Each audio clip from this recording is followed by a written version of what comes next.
Okay, good morning, everyone. We're going to kick off soon. Have a seat.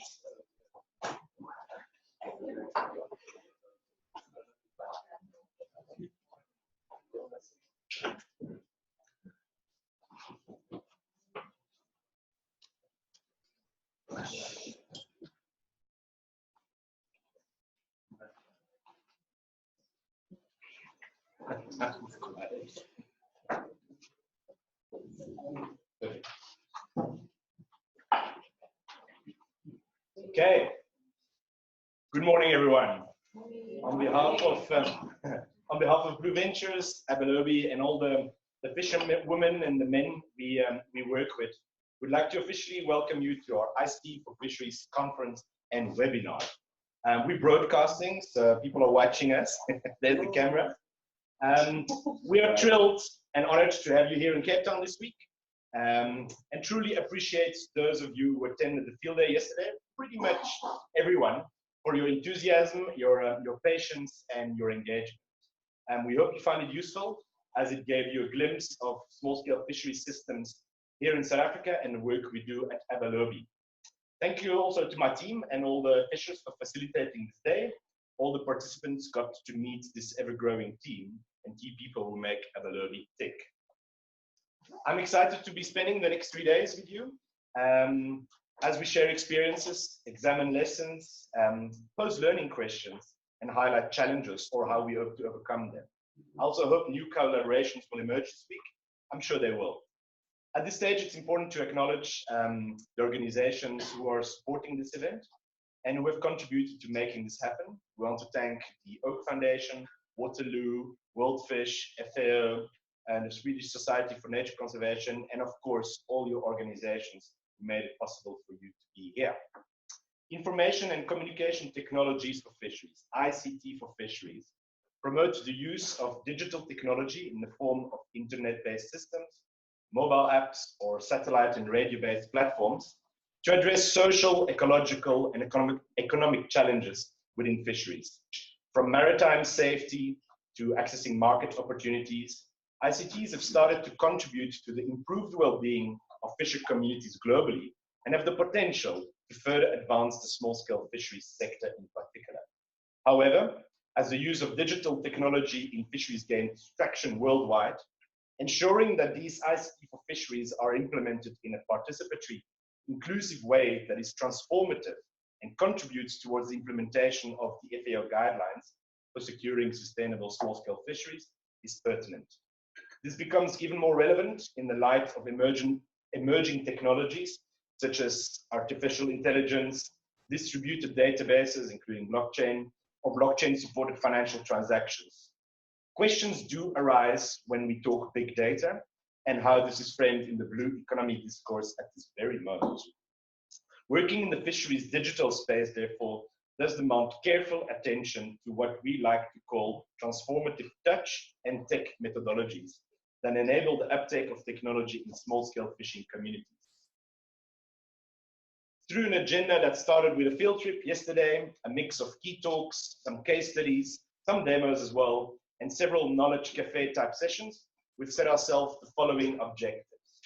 1, discuss and identify participatory and inclusive methodologies that foster the uptake of technology and the scalability of these solutions across diverse contexts.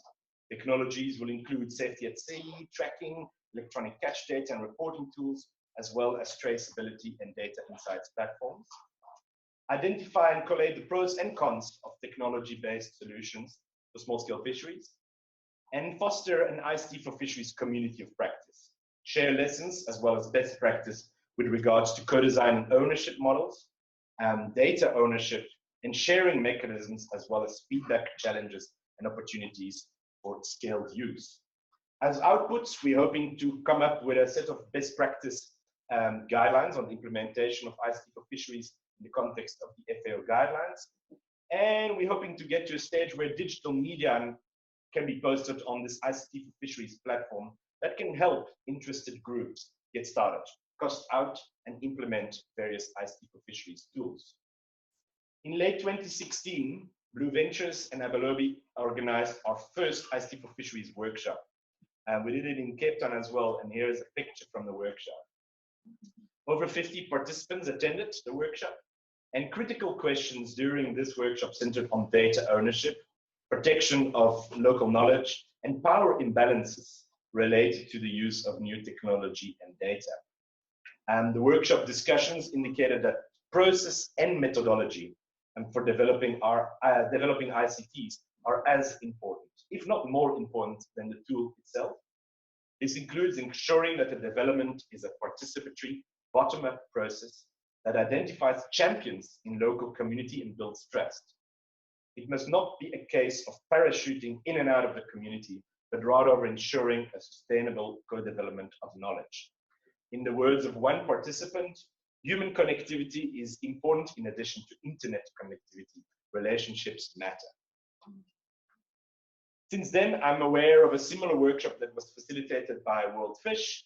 There was also the Emerging Technologies workshop in Bangkok that I know quite a few of you attended. And I'm sure other meetings have taken place somewhere around the globe discussing ICTs in the context of small-scale fisheries.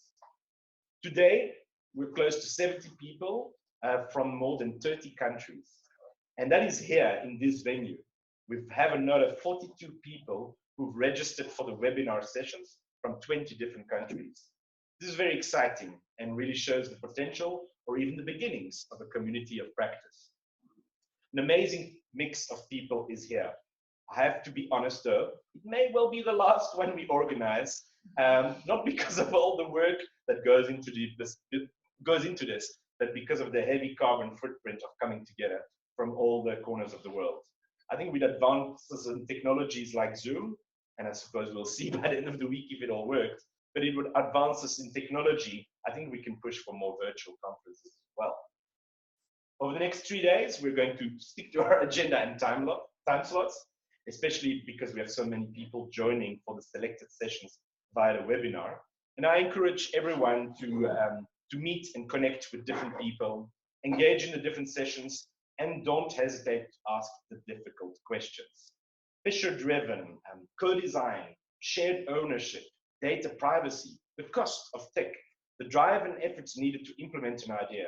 What does this all really mean for small-scale fishers, their livelihoods, the sustainability of these fisheries?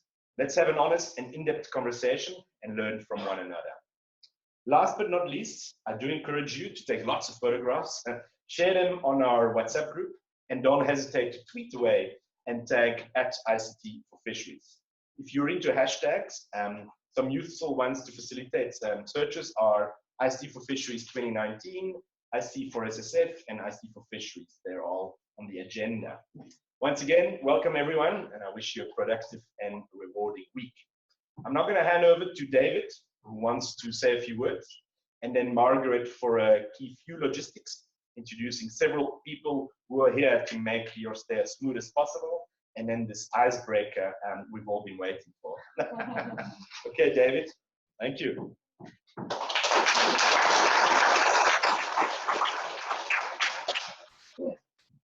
Good morning, everyone. I hope you did sleep well.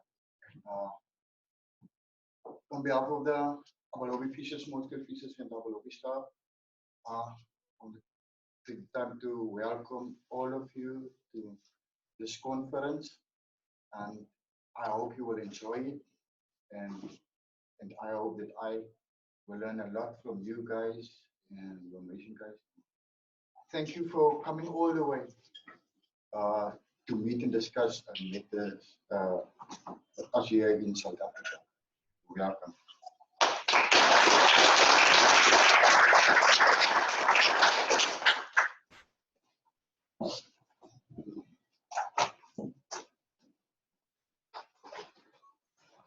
All right, good morning, everyone. I'm not sure if I'm in the camera or not. Again, thank you all for coming. It was a really great day yesterday. I hope everyone's still fresh and that yesterday was a warm-up and today we can dive into the content. Just a couple of logistics things to go over.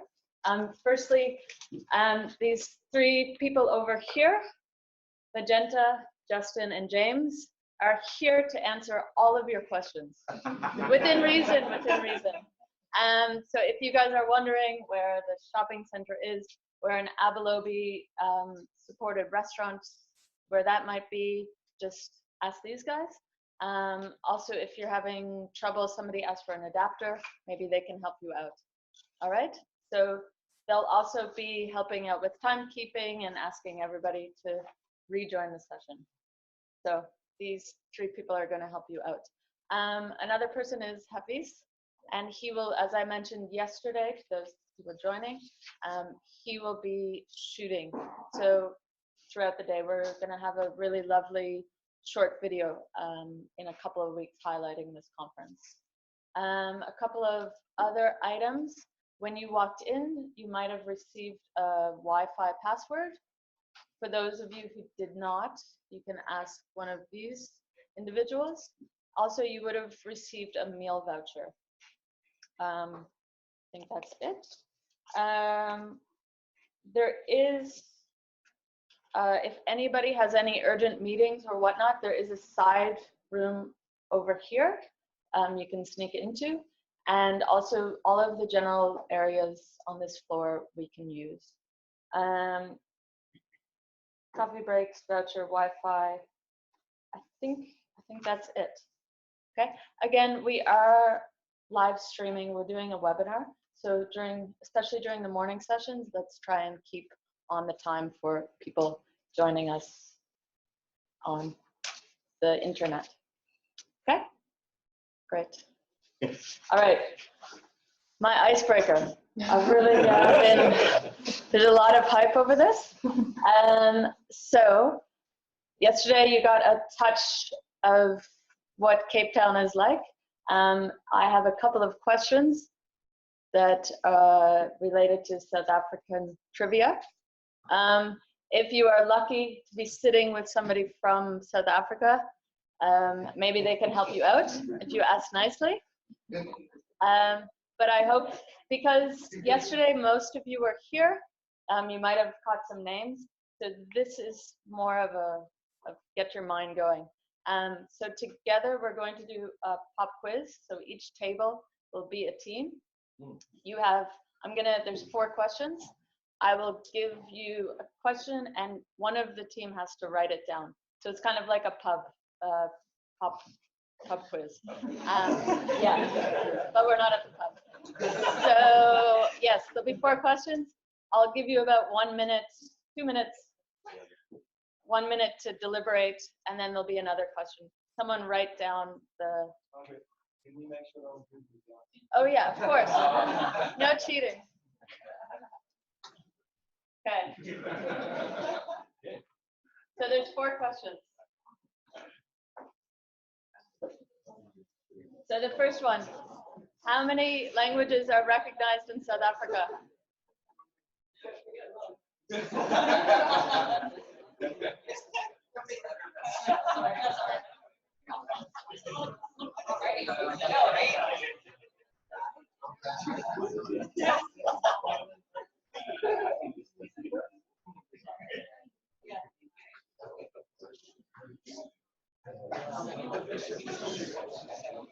Okay, you have 15 more seconds.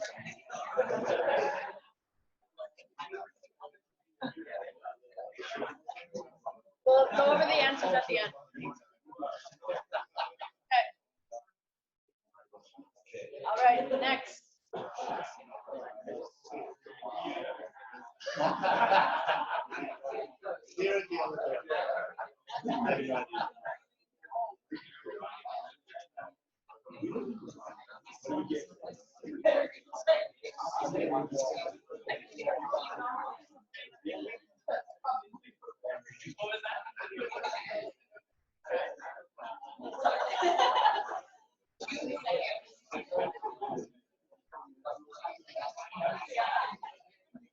All right. Okay, next. Okay, next question.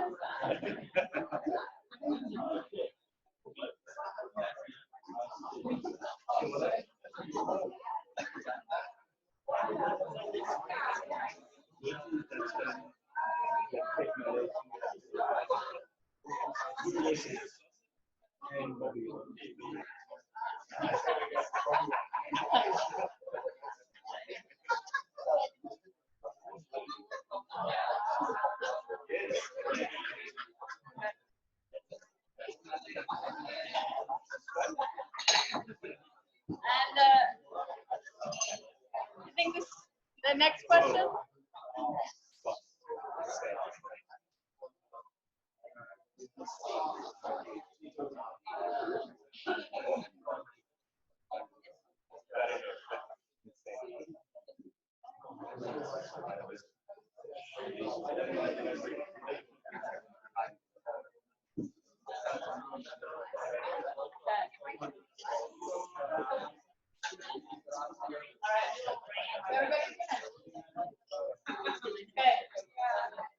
Okay, so everybody's good. Okay, I trust that you all will be honest when scoring your own cards. Okay? Trust there. Okay. Did everyone who got this correct? All of the tables? Well done. Who can name them? Who can name them all?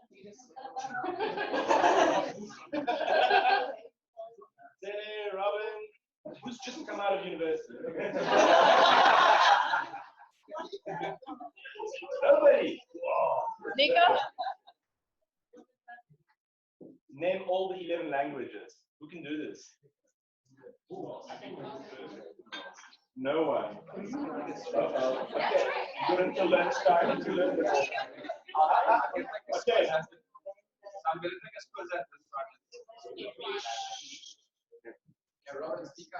English, Afrikaans, Xhosa, Zulu, Sepedi, Yes. Venga, Tonga, Sesotho, Siswati. Yeah. Two more. Two more. Wow. Setswana and Venda. Whoa.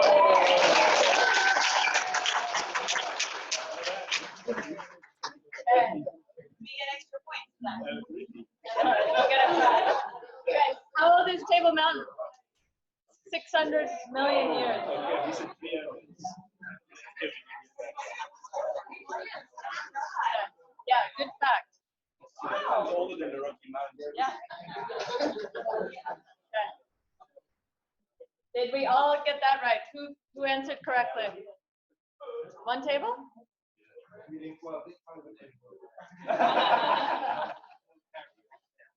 Okay. Okay. I hope we all There we did go. we all get this right? Yes? Okay. The other words were brewvorst, which is sausage, boboti, which is a Cape Malay dish, correct? Cape Malay. And the other one, bobian, is a name for baboon. So. And yeah. Just here. So if you guys are interested in plants along with fish, Western Cape is home to the fynbos, which is one of the 6 floral kingdoms in the world, and it only happens in Western Cape. So take note of the beautiful protea and whatnot around. Okay, cool. I think that's it. Who's the winner?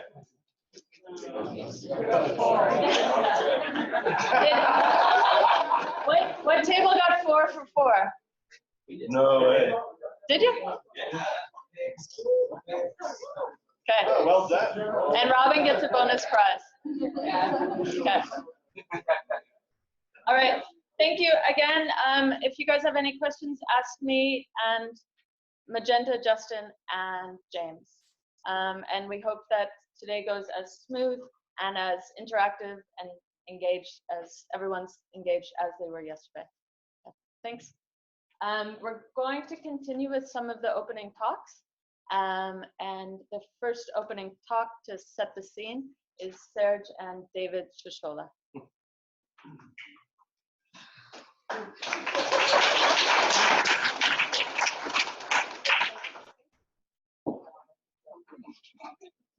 Okay, who can learn the 11 languages now? Okay, good morning, everyone. I'm going to keep it quite short, and I'm going to give the opportunity for the fishers we work with to talk from their angle. those of you who attended the field trip yesterday got a pretty good idea of what we're trying to do. We did scratch the surface, but at least, you know, you got a demo and a sense of how we're trying to engage around ICTs and how we're trying to implement various kinds of ICTs in the fisheries sector. So what I've done now is I've added a couple of slides that I might fill a few gaps that we didn't talk about yesterday. But for your information, Abalobi is a co-designed suite of mobile and cloud-based apps. We have a Fisher app called Abalobi Fisher. It's gone through several iterations. In fact, we're doing a complete rebuild now, but it's that starting point, which many of you saw yesterday in action. We have an app called Abalobi Monitor. We didn't talk about that one yesterday, or hardly, and that's a sort of a different product that really aims to help fishery monitors collect data at harbors, at landing sites. We have a management system that operates at different levels and at different resolutions for a group of fishers, for a co-management stakeholder group, or for a fishery manager. We have a platform that we like to call Abalobi Khot, standing for cooperative, for fisher association, and that's really where fishers start sharing data, start looking at their collective economics, their collective opportunities. And then we have the marketplace, which you saw in action yesterday as well. We spoke about co-design, and I'm hoping that we're going to dive a little bit more into our methodology around co-design, what we've learned, what we've done well, what we've done not so well. But co-design is absolutely paramount for us. It builds not only trust, but it builds ownership of the platform. We're not Abalobi. Abalobi means fisher in easy Xhosa. And it's the fishers who, of course, run this implementation. This is the Fisher app. In fact, this is a rendition of where we're going early next year. And you got a glimpse of how it works with fishers going out at sea, logging their catch at the harbor, connecting their catch with a QR tag, either a physical one or the automated version we've implemented in South Africa because of the cooler boxes that are tagged. And then kind of this collective setup where fishers come together, do the quality control, look at who's contributed what, and slowly but surely get it onto the Abalobi marketplace. On the Abalobi marketplace, which is actually the only app we've also built for iOS. So that's the only app that also works on Apple devices. All the other apps that we've built exclusively work on Android devices. We didn't feel it was worth our while to build the Fisher app on an Apple device as well. But that fish gets transported, gets ordered by a chef, it gets paid for by a chef, all digitally, and offers the opportunity for the patrons in that restaurant or in that establishment to scan a QR code, which I hope many of you did yesterday around lunchtime, to connect with the story behind the seafood. Who caught it, where it was caught, how was it caught, what fish it is, what about this fisher, this fishing family, these fishing communities, where are they at in kind of their journey towards self-empowerment, towards development. You can text the messages, and I'm still to find out if George, the owner of Corky's, got flooded with text messages. I'm kind of hoping to. So, but you can connect, you know, for a context like South Africa, where fishers, fishing communities are so removed or remote from a gastronomy sector, from a restaurant industry, even from a tourism sector. This is an interesting point of connection. If you want to dive a little bit more in the tech, and this is something I want to share with you this week, we've built certain components, but we've also shopped around. And I think that's really a principle within Abalobi. We didn't build a logistics platform. We didn't build a payment system. We didn't build a new tracker. We looked out there to what was available, what was relevant, what could potentially be connecting with our platform, and how it could build the elements of that digital supply chain, of that fisheries management system. And then there's this, you know, there's the tech diagram, there's the back end, or kind of how does it all connect? How does it all look like? And what's the code base behind this? And for me, I find it absolutely fascinating to start having discussions, conversations with fishers around how do we build trust around this, around what's behind this, around the concept, the technologies, the frameworks behind this. You also saw our container yesterday, and our container has become a critical connection point into our program, a critical tool, a critical mechanism with our program. In fact, I would argue that it's not about the app anymore. The app is a tool. The container, or kind of the way we've set up the container and the way we've connected the container into our implementation program and our supply chain, it's a critical element for fishers to take ownership of the post-harvest processes. In fact, the container is probably more important than anything else. What I like about the container, if you've seen it yesterday, it's really plug and play. It's an opportunity for fishers to kick off with something that's affordable, viable, and that they can grow in and out over a period of time. It's part of our vision of a kind of a community, a connected community of fishing organizations, of fishing communities along our coastline, supplying, connecting with a particular marketplace, diversifying in a marketplace. Over the last year, I think it's a bit more than this one, but close to 50 tons of seafood has been channeled through the Abalobi marketplace. 50 tons of fully traceable, verifiably legal seafood has been ordered by 270 restaurants, 270 chefs directly from fisher communities. We're growing fast. We've got a waiting list of another 250 buyers, and we've gone through about 3,000 orders that are accompanied with a unique QR code.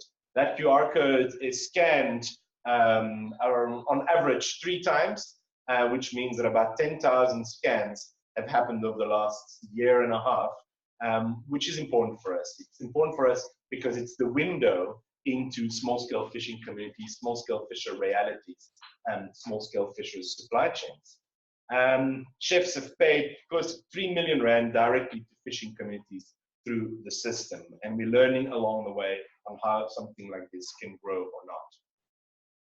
Impact in the communities we work with, I would say we're working with about 300 households in 9 different fisher communities, supporting maybe quite a few more household members who've just gone through a bit of an external evaluation around this. But it's pretty clear that one of the early impacts of running our program is linked to financial well-being and earning a fair price.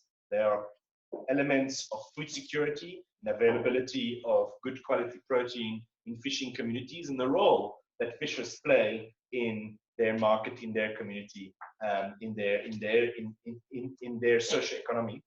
And then we often hear from fishers that Abalobi has helped them regain their dignity. And I think for me, if I have to track that, it would be linked to that QR code. That QR code that doesn't talk about us, doesn't talk about Abalobi staff, it talks about the fishers, the fishing community, the fishing group, the crew skipper configuration, the fisher women, who are telling their story and how they've engaged with concepts like traceability to break through a particular pattern, to try something different. For us, the whole, and I explained it in the session that I ran yesterday afternoon, the whole idea behind Abalobi Marketplace is to really catalyze fisheries organization, fisheries development, and we do this through the implementation of a restaurant-supported fishery, a community-supported fishery, as an alternative model to many existing supply chains.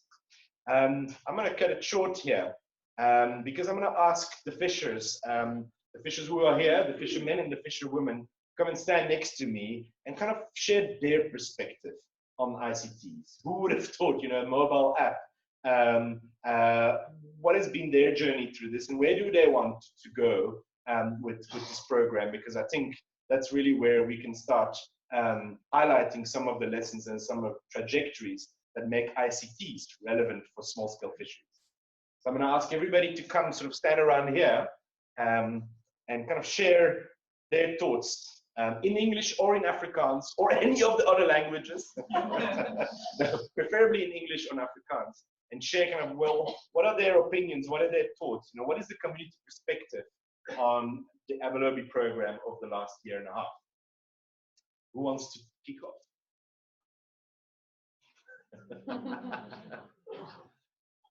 Hilda?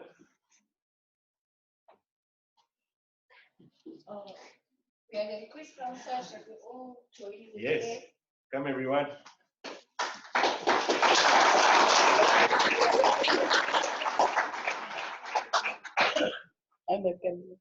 Yes. Stand here. Okay. So because we haven't done a whole introduction, not everybody was there yesterday, I'm going to ask you to just say who you are and where you're from. Okay. My name is Hilda Adams. I'm a fisherwoman, second generation from a small town, Marbury. It's just past Atlantis, about 60 kilometers from Cape Town. And my heart klopt reg. Vir die visservolk. My heart is beating, you know.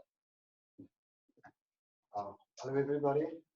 For you never met me before, I'm David Shishola. I'm from a small village up in the west coast, Lambert's Bay.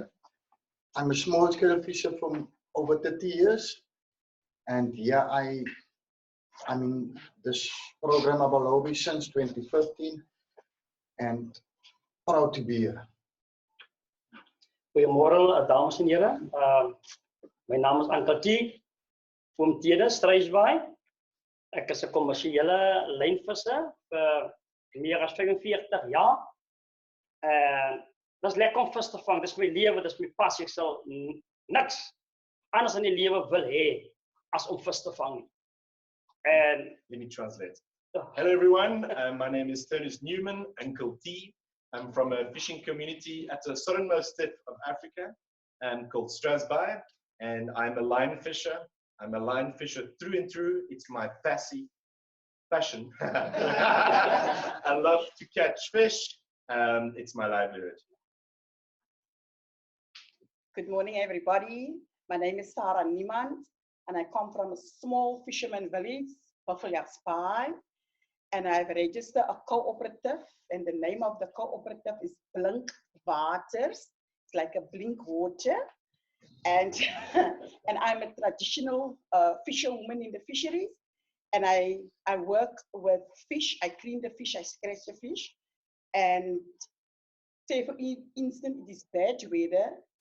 I have decided to create for me like jams, pickles, and all kind of things that come from the coastline of the southern south coast of South Africa.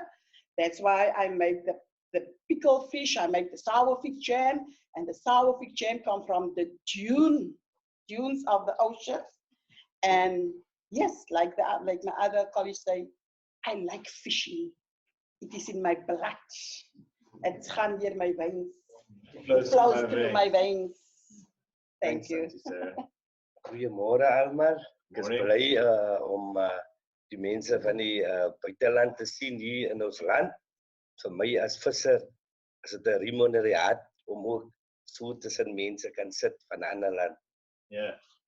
Wow. Hi, I'm Wilfred from Pochenpoel. I'm excited to see all these people from other countries. It makes my warm heart warm to see everybody coming from so far. Ek is van Lambers Bay. Ek is amper 40 jaar as ek in die visbedryf as 'n neusvisser. Ek vang al my jare vang ek vis en ek is so bly dat Abalobi ingetree het en ons vissermanne se lewe het 'n bietjie kom verbeter daaronder in die Weskus en hier in die Ooskus vandat Abalobi hier ingetree het. I'm very happy translating for Wilfred. I'm very happy to be part of the Abalobi program, and I'm very things have improved since Abalobi stepped into our communities and for our fishers. And yes, sure. So ek wil maar net vir julle sê dat die dinge wat Abalobi vir ons doen en nog gaan doen om ons vissermanne te help met die apps en want die government recognize vir ons as ons ketse as ons vis gevang het, dan weet hulle nie hoe ons vis, maar vanaf die apps ingekom het, kan ons dit lok op ons ket en ons kan sien wat ons uitgawes en inkomste en waar ons moet verbeter in ons probleme van die uitgawes en al die dinge. Baie dankie. Sorry, just want to translate the last part. And because we have been struggling with government and in terms of recognizing us and having our data captured, etc., it's a really good thing that Abalobi stepped in and to improve on our livelihoods. Hi, morning everybody. My name is Nick Latkin. I'm a traditional line fisherman. I reside in Cape Town. Been at sea since the age of 4. I have a line fish commercial fishing vessel which carries 11 men. I'm able to take 10 crew, line fishermen plus myself, to sea. And we travel up and down the coast. So the crew that I use are traditional line fishermen, but from Cape Town area. And most of them are people that have been displaced from communities in the previous apartheid years. So unlike these fellas here that come from traditional fishing communities, there's a lot of line fishermen within Cape Town that don't sort of fall into a community. Since Abalobi has come along, I can really say the crew appreciate it, and I get phone calls on a daily basis, depending on when we are paid, thanking me for the monies received, because they can see a difference. I guess the household can see a difference, and they feel that they actually are actually being recognized, and the fish that we are catching is being sold for a fair value. And the other thing I want to say is encouraging for me to see so many faces from around the planet with like-minded ideas as Abalobi has. It's going to be interesting moving forward to see what we can come up with, or with Abalobi, and how we can just improve the system. Currently, we have data books given to us from sea fisheries which go back to the 80s. Nothing in that book has been changed. It's exactly the same. There's columns. It looks like an Excel spreadsheet.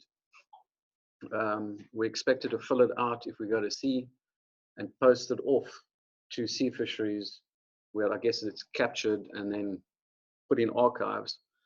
But we don't even have a postal system here that actually works. So as a fisherman, filling out that dinosaur data book and putting it in an envelope and a stamp on it, it doesn't even get to sea fisheries.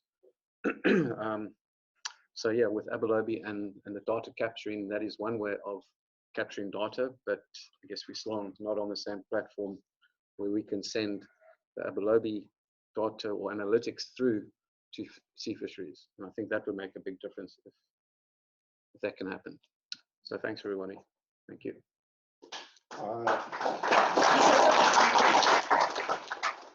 Hi everybody, my name is Tilley Martinez. I'm from Armiston. I'm a traditional line fish fisherman. I'm happy to be here, and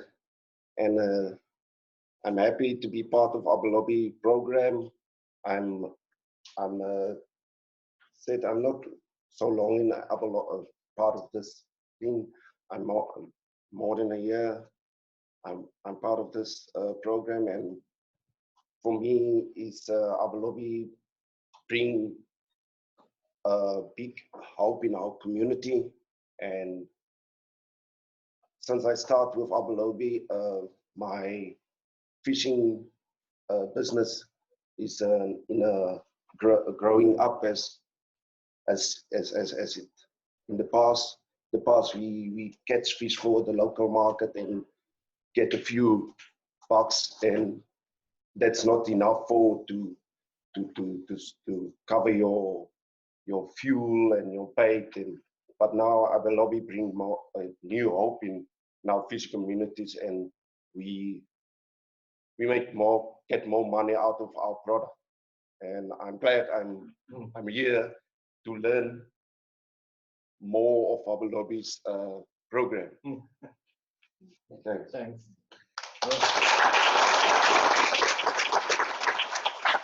Thanks everyone. Yeah, I'm hoping you all connect with the fishers that are here. Many fishers here have been working with us for a long time, and so have been asking us a lot of changes over the years into how we do things, into how we can improve things, and we've been learning a lot. You're very kind to us, saying how grateful you are, but we're grateful to your time, the time you've put in over the years into raising alarm bells where they need to be raised, and helping us tweak the process as we go along. So thanks everyone, and yeah, thanks everyone for being here again. So I'm well aware of time. We're going to move on, and I'd like to ask Lena to come to for the next talk.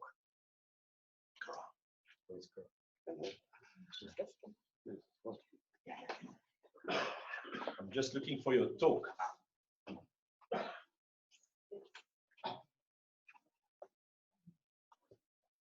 Where is it?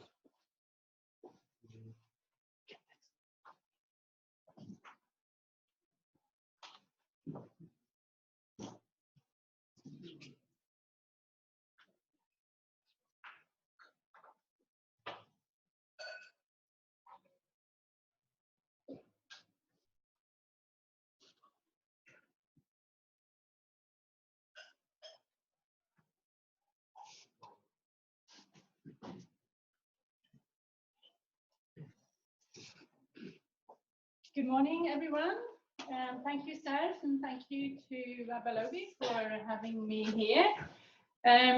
My name is Lena Westlund. I work for FEO, and I would like to talk to you about this thing, the small-scale fisheries guidelines, or the voluntary guidelines for securing sustainable small-scale fisheries in the context of food security and poverty eradication.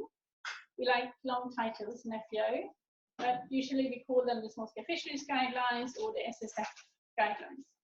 How many of you know about this document? A few, but not everybody at all. So what I would like to do is run through very quickly what they are, and then say a few things as well about ICTs and these guidelines.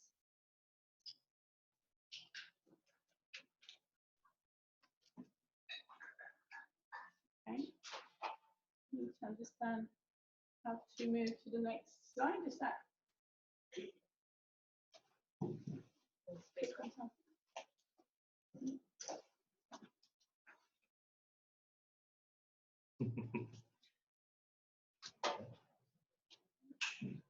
Here we go. Yeah. There we go. No worries. Okay. Okay. Thank you.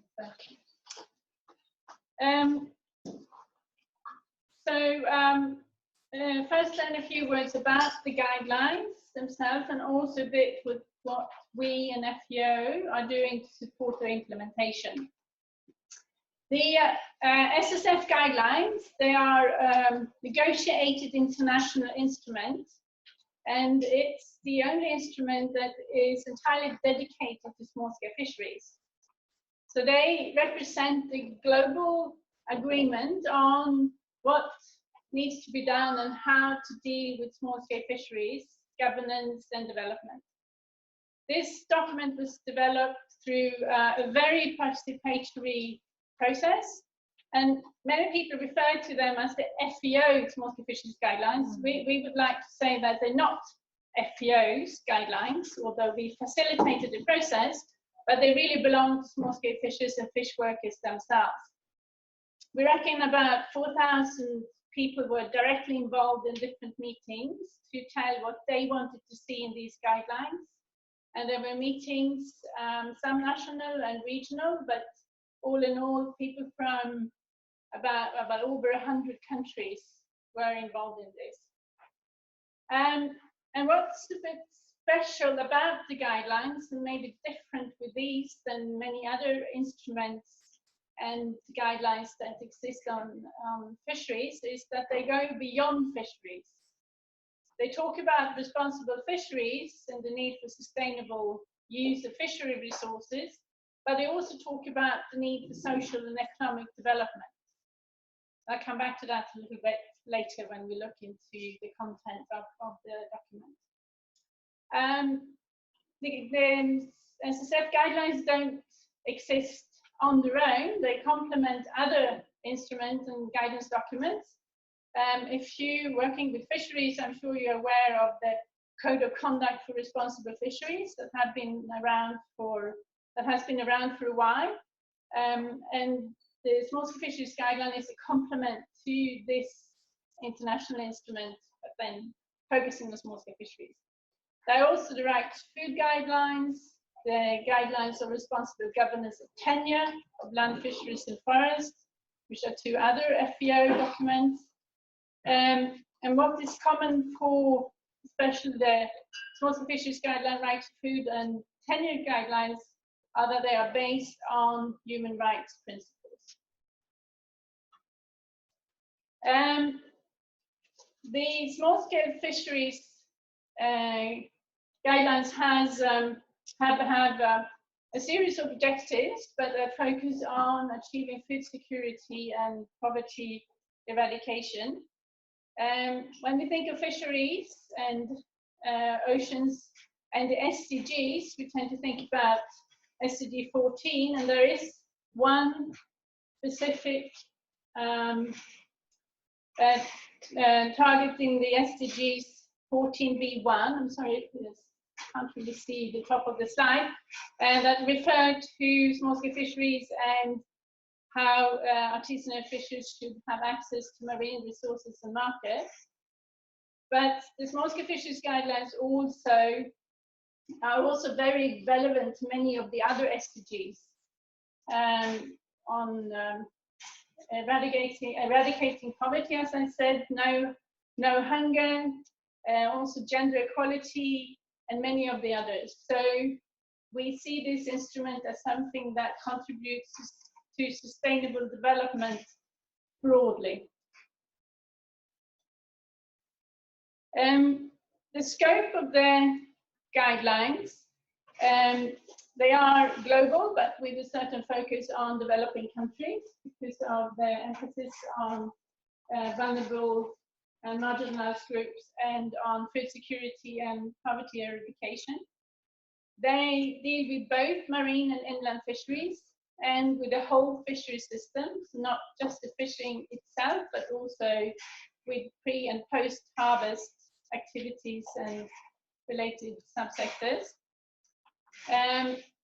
They focus on poverty alleviation and social economic development, combining that with the need for good governance of fisheries and sustainable resource utilization.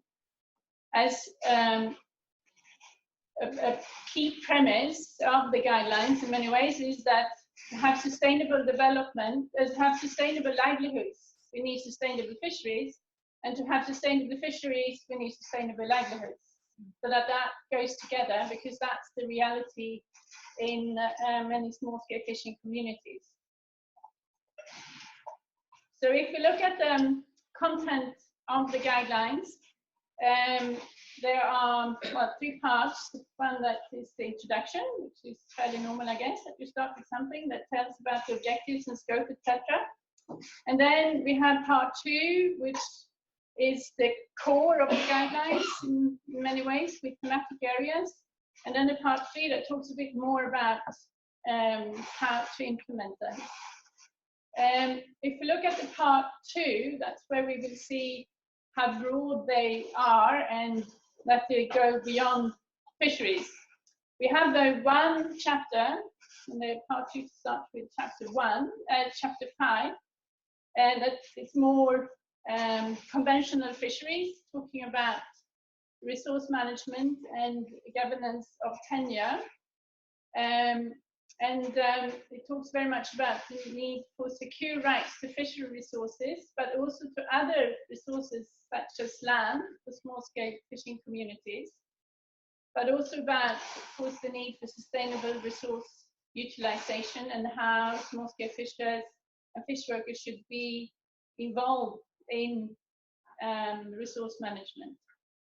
Then we have a chapter on social development, employment and decent work, and that's where we go beyond fisheries itself, which talks about other aspects of small-scale fishing community livelihoods. The need for access to social services, employment and incomes, and fair and decent working conditions.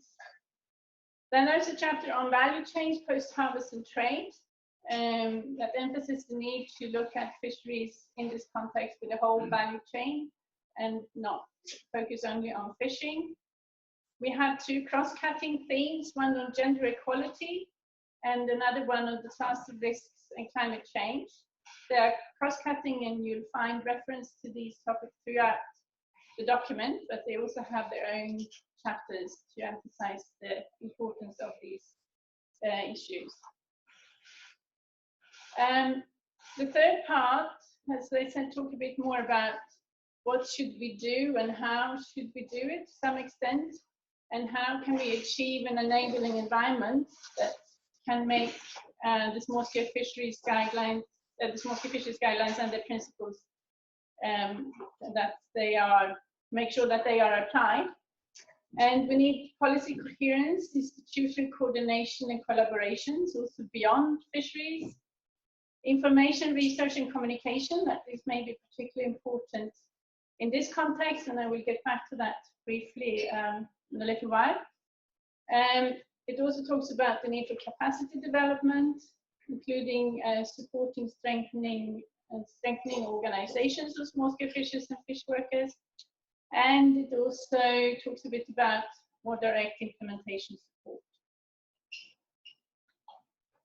So in FEO, we are supporting the implementation of the guidelines now, and we have something that we call the FEO SSF umbrella program, that consists of 4 different components. And just to give you an idea of what we're doing, we've been doing quite a lot of awareness raising and through regional consultations and workshops. We're developing some communication and guidance materials, and we also have a website and a monthly update. And anyone who would like to be part of the monthly update, just let me know and we'll sign you up. We have also looked at strengthening the science and policy interface and sharing knowledge. So we've been doing some work on case studies. I have 1 minute left, so okay. So we're also working on support to organizations, and we've been working a bit on the monitoring process. This is all work in progress, and there's still a lot to do. We feel we have managed to achieve some things, mainly on creating awareness, having many partners taking on the small-scale fisheries guidelines, and also strengthening organizations to be able to work on the guidelines. Some of what we've done in our the umbrella program as that part of FEO has been, let's say, technology based, but been actually not been very much into ICTs. We've worked on some e-learning on the SDG 14B, which is closely related to the guidelines, and we have this website and newsletter. We have other colleagues in FEO that work on other parts of that also work with small-scale fisheries, but in different ways. Now again, the top of the slide is not there, but it talks about smart, I can't even remember what they were called. I have my colleague Kieran here, who can give you more information, but there are different applications available for especially collecting data that are suitable for small-scale fisheries and that have been developed for that purpose. And then if we're going to look at how ICT supports small-scale fisheries guidelines implementation, I need to skip through this. I've, in a way, wanted to go through a little bit with the small-scale fisheries guidelines. Please do. Yeah, okay. No, because I know I've run out of time. Okay. Yeah. So the small-scale fisheries guidelines are underpinned by the human rights-based approach, but they also spell out a number of principles which are all related to human rights and the human rights-based approach. And thinking about ICTs and how they support the implementation of the guidelines, I think it's useful to go back and look at those principles. And they may not talk directly to the application and use of ICTs, but there are general things that one should pick up on, I think. This is a participation of small-scale fisheries actors, and Serge talked quite a bit about that, and we also seen with all the fishes here that that is something Abalobi is applying, but something I think cannot be repeated too many times. For all the implementation of the guidelines and for what to do, we need to involve small-scale fishers and fish workers in decision-making processes, and the guidelines spell out that it should be with regard to decisions that refer to their livelihoods, but I mean it's true for all we do that involves small-scale fishers and fish workers, so including ICTs. Transparency is another one that I think ICTs can contribute, but also making sure that there is transparency about what we're doing. We have non-discrimination, and that's something that could be particularly important with ICTs, where one would need to make sure that there's access and that actors have the same access and that people are not discriminated in the process of gaining access to and using ICTs. Ensuring the social and economic viability, I think, is another point that we can introduce technologies, but have to make sure that they're actually viable, also beyond the project. And we have equity and equality, which is also really, I feel, a core principle. And on that, I also quickly wanted to refer to a supplementary guidance that has been developed on gender for the small-scale fisheries guidelines, and to keep in mind that in many cases women may have less access to some of the solutions that we propose, and that we need to take that into account and make sure there is equality and that we're working towards gender equality. So very quickly summing up, ICTs is really a great opportunity. I think if they're co-designed by and for small-scale fisheries, they can really provide an entry point to all thematic areas of the small-scale fisheries guidelines, and to also extend respecting the key principles. For them to be useful, we need to ensure that there's access and that there's fair and equitable access to them, and thinking about empowering small-scale fisheries actors to be able to use the tools and the data. Technologies are solutions, but they also depend on, of course, what type of data, and the quality of data doesn't necessarily improve automatically because of technology. So we need to make sure that we keep this in mind. There may also be a question of protecting knowledge and information, and who has access, and how is it stored, and how is it shared. And that, again, are general questions about data and knowledge. But using ICTs, we may need to think especially about this.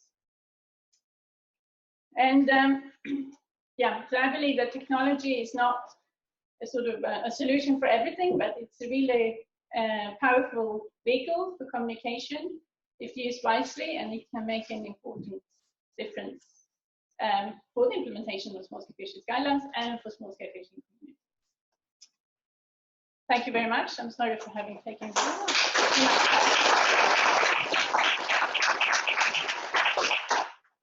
And I think Margaret was going to put the document on. I just sent it to the WhatsApp group. and I can also make it available. We should also have it on our ICT4Fisheries website. So I'll share a Google Drive with everyone by the end of the day today. Okay. Is there? We have time for one. Do we have any online questions? Sarah? No, just a question of whether the PowerPoint presentation will be available.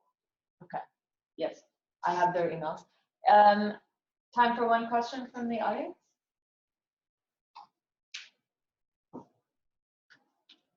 Okay. Maybe just one. The time frame of the implementation program or that support program, is it a 5-year thing? Is it a 10-year thing? Well, what we call the FEO, the FEO umbrella program for the implementation of the guidelines. I mean, we have current funding for another 3 years, but it's sort of an umbrella program, so we keep looking for additional funding. So we hope it will go on as long as needed. But we also really count on other organizations to take it up, and we see FAO as the catalyst or a facilitator of the implementation, but we're not going to get anywhere unless countries and organizations take this up and use the guidelines.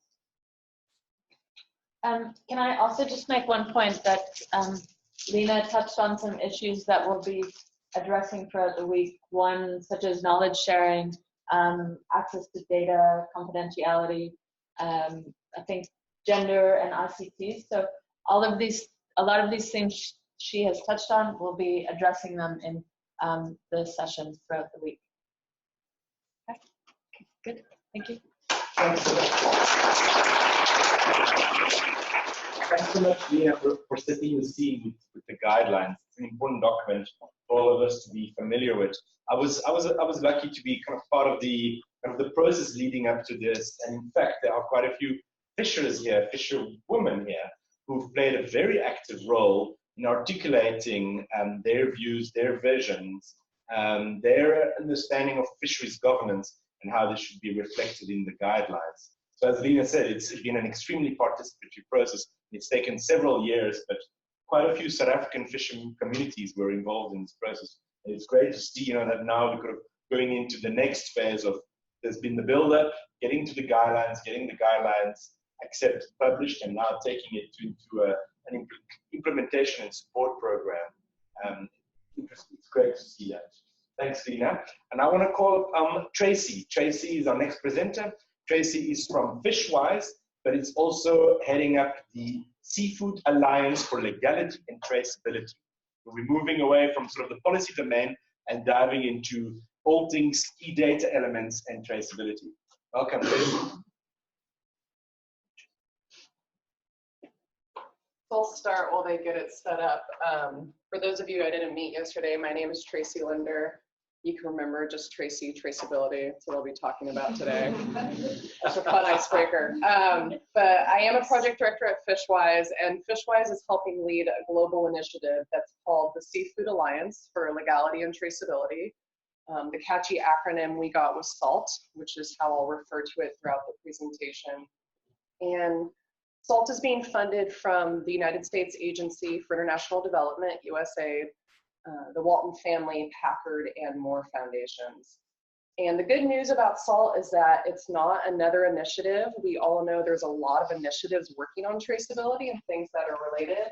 So SALT was brought together to really bring cohesion to all of the initiatives and organizations and projects that are working on traceability, but somewhat in silos. We've realized that people aren't necessarily sharing the work that they're doing effectively or knowing who's in the field to partner, to collaborate for better work. So I'll be sharing our lessons learned today on this project, and want to state that SALT broadly is trying to advance accessible, interoperable electronic catch documentation and traceability, or ECDT is the acronym, that serves social, environmental, and economic benefits for all involved, which is a common theme that we'll discuss at this workshop. So you can see from this diagram the complex nature of seafood supply chains and the long journey that seafood takes from when it's caught to the consumer's plate, the amount of countries it may travel through, hands that it passes through. And so Therefore, the importance of traceability, being able to track information, record, as Serge mentioned, key pieces of data accurately, consistently, and share them openly throughout the supply chain. So you can confirm that the seafood you're eating is what it's labeled, how it was caught, and ultimately how the people were treated in that supply chain that helped harvest that seafood. So as I mentioned, SALT's working to really make the first part of it, digitally recording information about the catch, electronic catch documentation, electronic and interoperable from the beginning, and then to improve traceability all the way through the supply chain from the harvester to the consumer. And so there are a lot of technologies that we'll discuss today around ICT4Fisheries, but I'll be sharing with you my lessons learned specifically related to ECDT. And so how SALT is advancing this work, one of the roles we play is we are a convener. Similar to this workshop, and the common theme we continue to discuss is co-design. SALT held an entire year of co-design where we had 4 events around the world to bring together the entire community to tell us, what are the important topics you want to work on, and to meet the people in the room that they should know to work together to advance some of this work. We include every stakeholder group, fishers, NGOs, industry, government. And so we gathered over 200 contributors from 187 organizations and 37 countries. This included Senegal and Ghana, but as you can see, we have some gaps in the map that we're trying to fill now, and hence one of the reasons why I'm here today, to help engage more regions and groups that haven't been involved so far.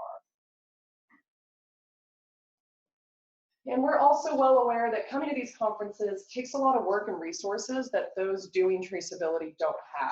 So SALT is also doing what we're calling site visits. We're going to those that are doing the work and pioneering traceability to capture your stories and lessons learned to share with the community.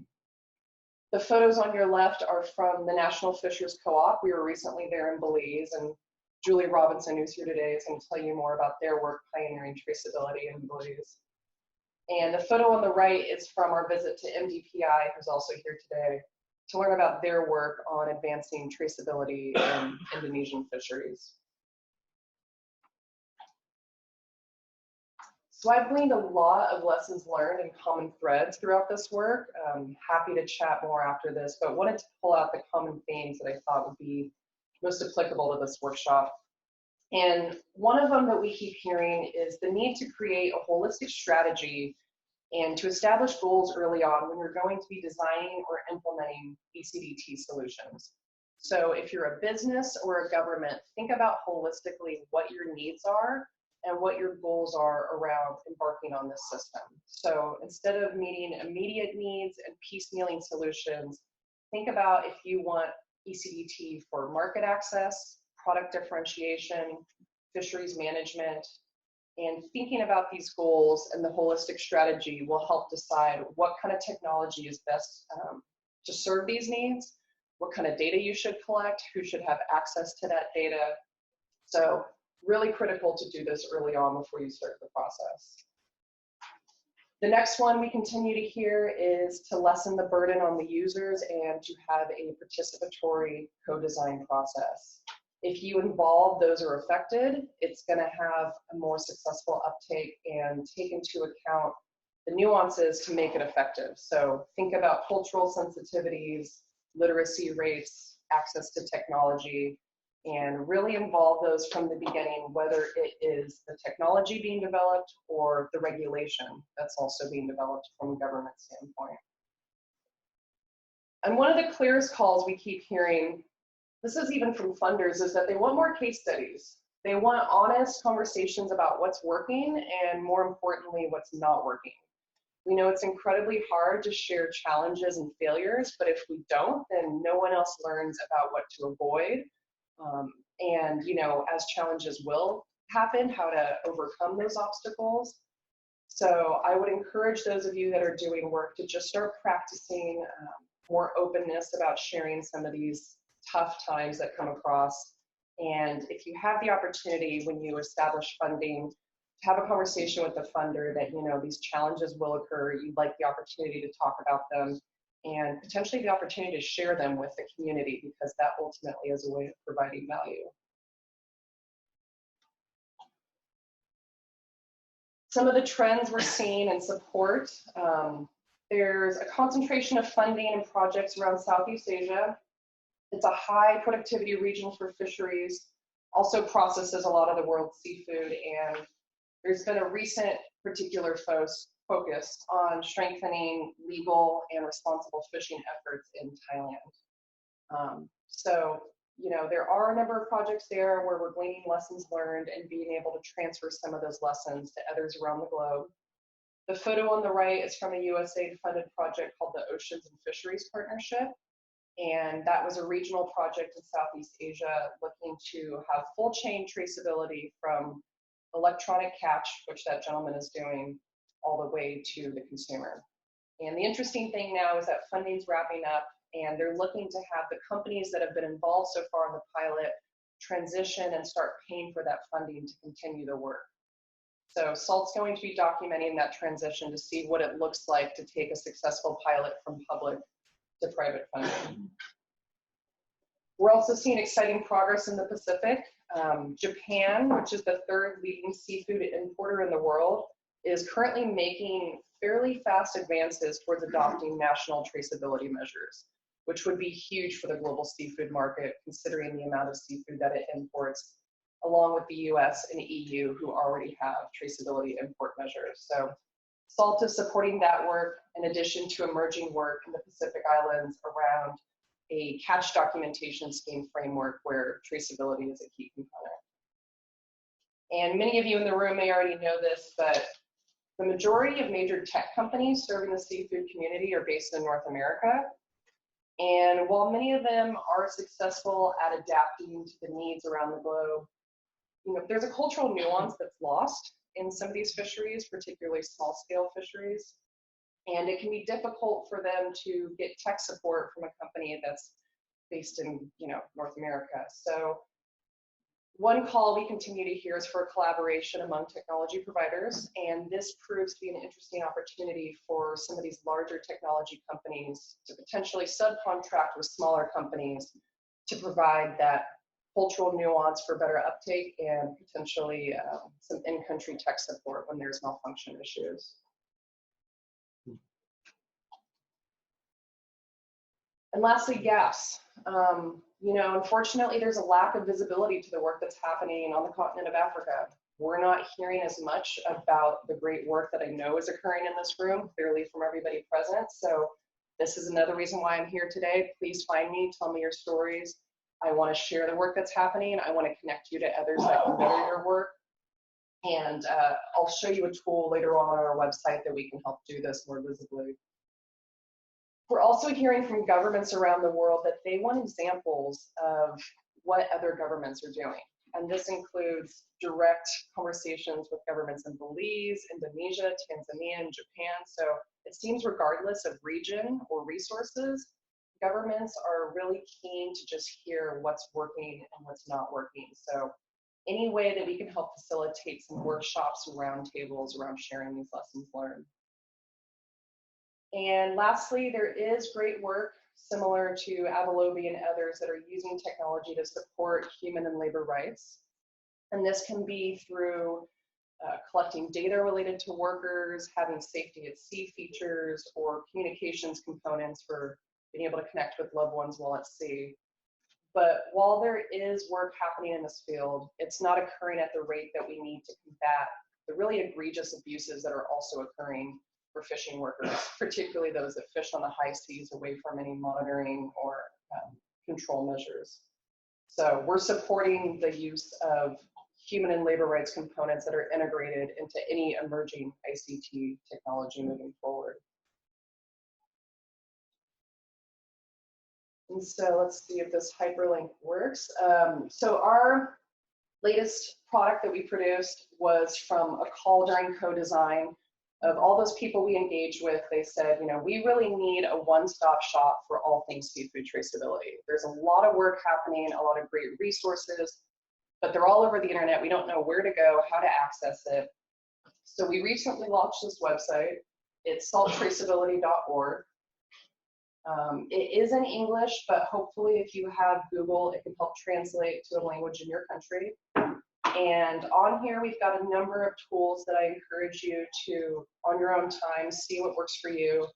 Our story hub are perspective pieces where we're sharing videos and blogs on events that we're attending, things like this where we know not everyone's able to, so we can share those learnings. We've also got a comprehensive event calendar here on our Get Involved page where you can see, where things are happening related to what you work on, keyword searches if you know exactly what you want to go to. And the two tools I'm most interested in that I think would be great for this community is our Dive Deeper resource library. And this is essentially where we said, lots of guidance documents, reports, infographics related to how to advance traceability. Let's get them all into one place. So we've curated as many of these resources as we knew of and have categorized them based on search filters. So you can go through and look by topic, region of the world, or type of resource, if say you want a case study. And then once you apply your search filter or type in a keyword, a small subset of resources is going to come up that hopefully helps advance your work. So you're not reinventing the wheel if something's already been done, or you can read about something similar. We know there's a lot of resources that we don't have on there yet. So there's a ticketing system here. If you click the submit your resource, please do that, send us what you have, and we're happy to host it. And the other tool we have is called our Seascape Map. As I mentioned, the whole point of SALT is that there are literally hundreds of efforts around the globe working to advance seafood traceability. And so far, we've collected 178. We know there's at least 100 more that we're not even aware of or that we are and still have to add.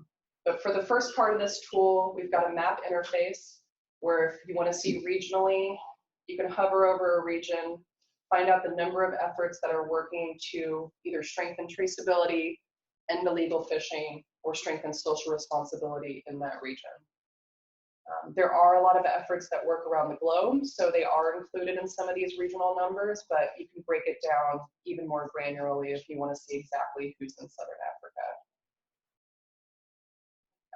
And then, once again, just to filter even more so, you can break it down by topic, sector. So if you want to know what are the electronic monitoring systems available in my region, what government initiatives should I be involved in, we're trying to give you lots of options that you can get to the people and the projects that will be most effective for your work. And so then once you apply your filters and the list comes up, we've got an expansive list of everyone involved.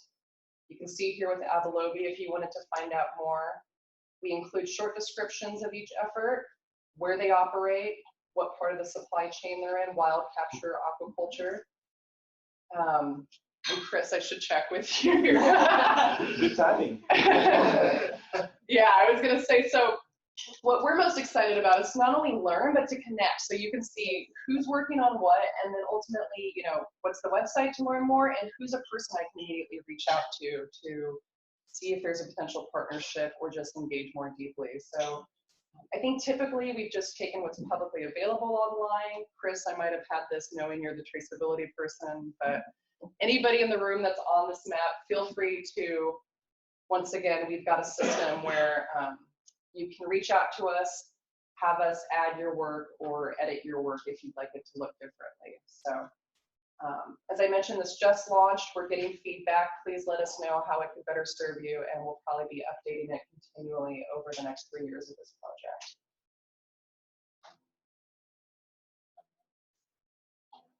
And so how to get involved with SALT.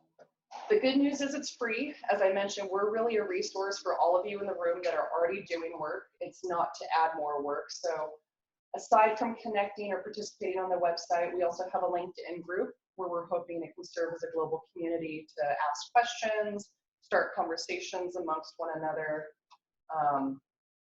As I said, share your resources, share your projects on our website.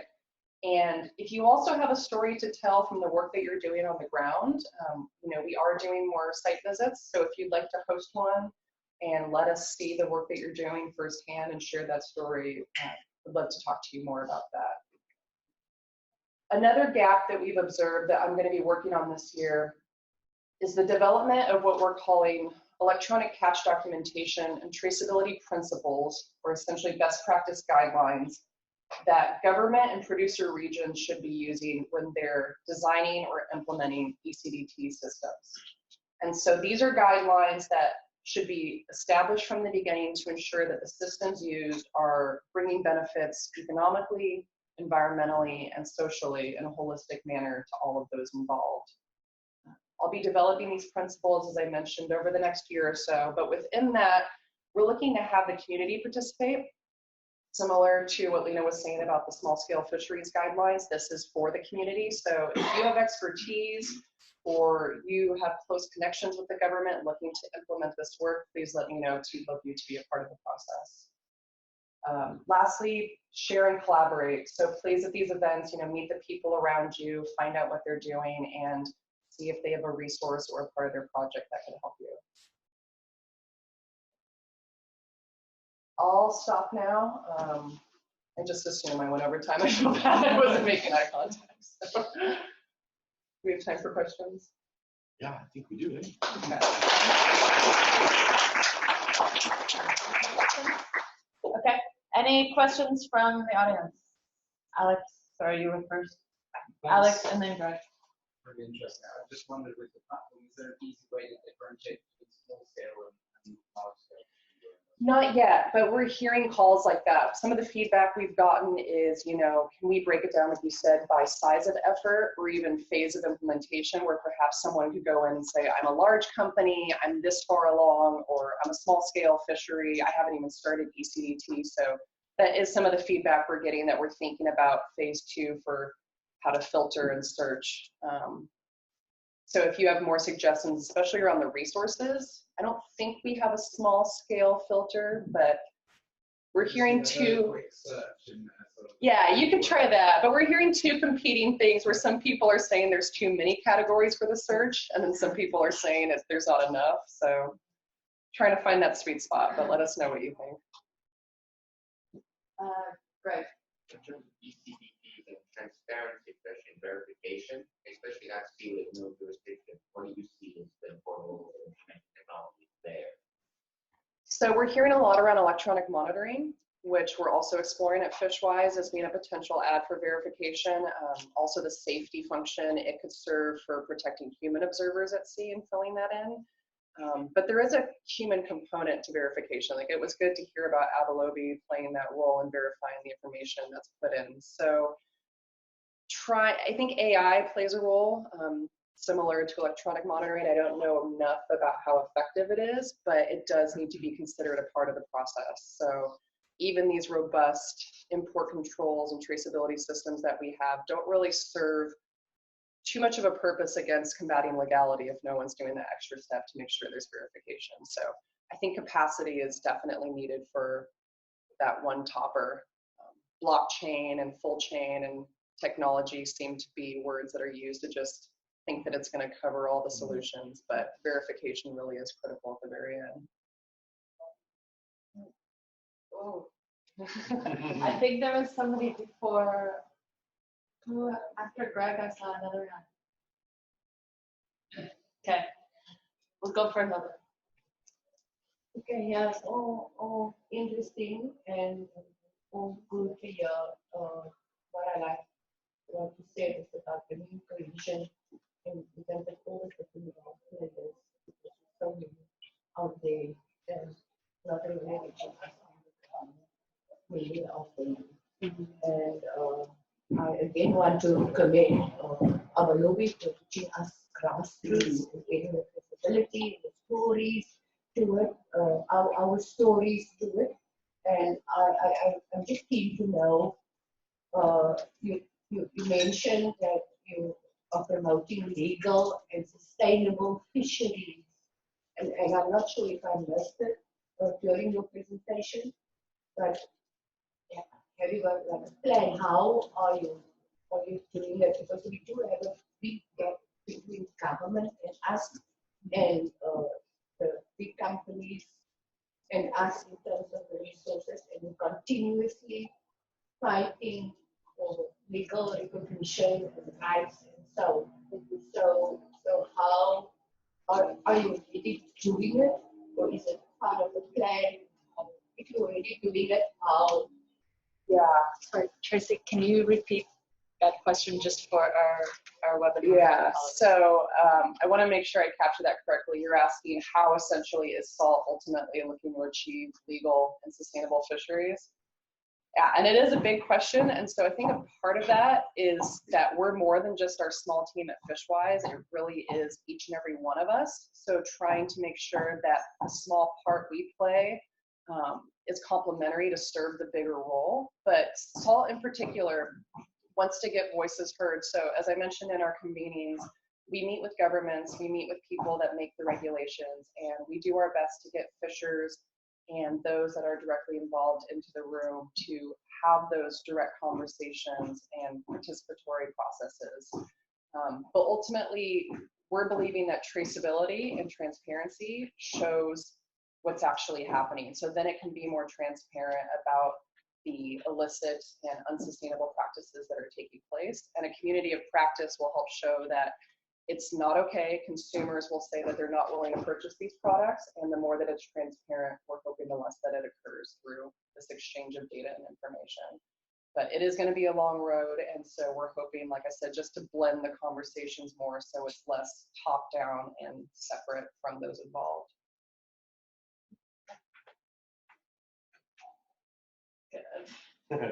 Last one.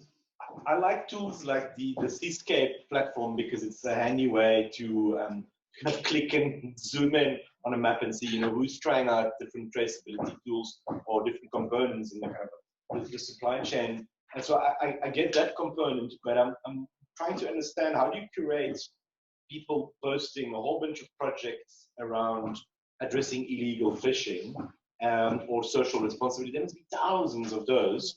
I know there's other platforms like Blue Solutions that have tried to do something similar. And then, of course, you know, picking up on Hilda's point, you know, being able to create projects that implement some kind of traceability and then talk about it, that's relatively straightforward.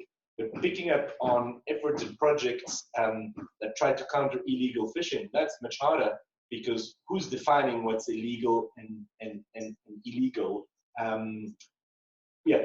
I'm curious to find out a bit more about that. Sort of why you added on illegal fishing and why you added on social responsibility to try and bring them to the fore as well in the same platform. Yeah, so it's been difficult because while SALT is focusing specifically on traceability to combat illegal fishing and social responsibility, we are looking at them holistically. And we also came to the point with our funders thinking we don't want to exclude them as well. Like, there are some work that are occurring to specifically only address IUU fishing or social responsibility. And if we feel it could benefit the community and somehow tie in advanced traceability, we wanted to include it. And so essentially it's a vetting process on our end where people submit. You can't just post to the platform. And then we look and we see, you know, is there an actual project being implemented? It's not an idea, it's on the ground, it's taking place. Is there some sort of proof that they've produced that there's work happening to curb illegal fishing? Like you said, it's hard to define, but, you know, working on it, and it's just a slow process to see, you know, what is most effective and if this tool could be updated, if perhaps it is too much information for everyone and we need to fine tune it a little bit deeper. But there are some great tools on there, like specifically, you know, Global Fishing Watch, which is a free online platform to look at fishing vessels around the globe. They would classify themselves as specifically addressing illegal fishing, but in its sense can provide data for traceability and transparency. So at this point, we're asking people submit, we're vetting based on implementation and proof, and then we're hoping from there that the tool just proves useful and hopefully doesn't become more than is manageable. I'm getting, Philip is very kindly asking for one last comment. Sorry. And we'll then. My comment is, in this world of fake news where you have, you know, stories about fisheries especially going around. For example, not long ago I had a thing on Facebook that in 2048 there won't be any fish around. There's a story going around. Is it your initiative would be a good place for demystify some of the stories, you know, because world goes around and badmouths fisheries when they shouldn't, and people don't have the information, so they carry on this idea that, for example, trawling is bad or certain countries are bad, using bad practices for fisheries, and yet you have an article that contradict that. I mean, there was a story in 2048 which was the article by Voice Warm way back in 2006. It's still going around as truth. Well, since then, he worked with other, scientists and changed the story. But so if you don't have voice ideas, and I put this online, so people see that's an old story. You have to keep up with the news. So would your initiative would be a way as well to demystify some of the stories, like a Snoops, for fisheries? Yeah, potentially. I mean, it's a little bit tough because we do have U.S. government funding, which comes with a certain amount of boundaries as far as where we can define, what's potentially not correct, because there could always be an argument to that side. But it is an interesting point. Like you said, we know there are a number of studies that are contested and stats that are contested. So I will consider that. I think it's an interesting, particularly related to transparency, how we can just vet what we think is. I know way back, it must have been 1990s, there was a research made by NOAA. We're looking at the time fisheries are put in the news with negative connotation. And they were using analysis of text, and they were going to all the publication that was happening at the time. And they were coming with, fishery equals, bad for the environment, that kind of stuff. So you have also an unbalance, basically, in the media, connotation, fishery, yes, so that kind of website would be a way to balance and be more information. Yeah, that's a good point. Okay, good. Thank you, guys. Thank you, Traci. Okay, I think we're getting our heads into the day. Thank you to Lena, Traci, and Serge, and all of the South African fishers to contribute to this morning's session. Right now, we're going to take a coffee break. Just a couple of things. One thing to note, we've placed a paper up on the side walls. One is relevance of ICTs for implementation of FAO voluntary guidelines.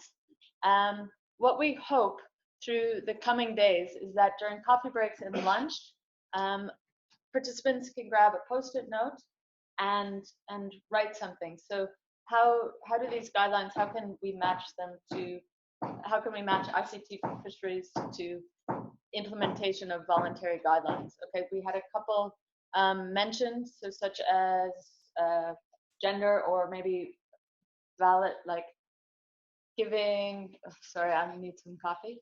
So gender equality, so recognizing women's work in fisheries, okay? ICTs, they can maybe do that because women's time can be recorded, okay? One example. The other two sheets over there are the pros of ICT4Fisheries. So what are the good things that tech is doing for small-scale fisheries? Okay, what are the positive things? What are some of the learnings? Okay, I'd ask you to write that on a Post-it and stick it there. And finally, what are the negative aspects of ICT4Fisheries? Are we missing the touch? Is it too much tech and not enough human? So if you can all, over the breaks today and tomorrow and the following day, take a look at those, put some thoughts. The other thing is we have a coffee break. Coffee is out there along with snacks. Can we all come back at 10 after 11? I'm aware that we're over schedule, but we really want these coffee breaks to serve as a time for people to connect, continue talking about what we talked about inside the room, okay? Should we stay on the webinar, on the chat of the webinar? Yeah. And we'll post that on the webinar. We'll let you guys know that we've kind of been a bit delayed, but we hope that people keep watching. All right. Thank you. Hello.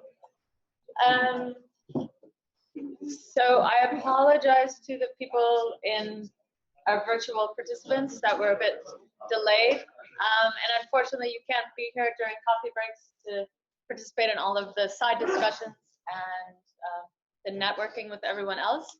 I just want to note that we will send out a list of we'll send out the information, the PowerPoints, and also a list of participants with emails to everyone in the room here and also the people watching online. So we're going to move on to our next session. This next session, I think we're all quite excited about. We have 4 case studies from India, Belize, Indonesia, no, Timor-Leste, and Blue Ventures are touching on some of their work in a couple of their countries. All of these case studies will be running us through the tech that they use, the communities they work in, and how they're implementing the tech. They will be touching on some of the learnings and also the challenges. And we hope that this stimulates conversation amongst us all. After lunch, we will have small group discussions where we will together be able to interrogate some of these case studies, positively interrogate them. So first up is Ishaan, and he's working in India. I'm not going to carry on. He will describe the work he's doing there. I have overheard him telling us that he's working at a string of atolls, small islands, right near the Maldives, which sounds quite nice. So anyways, thanks. Roughly 20 minutes. 20 minutes, yeah. Is my... No, you can stand over there and I'll catch you.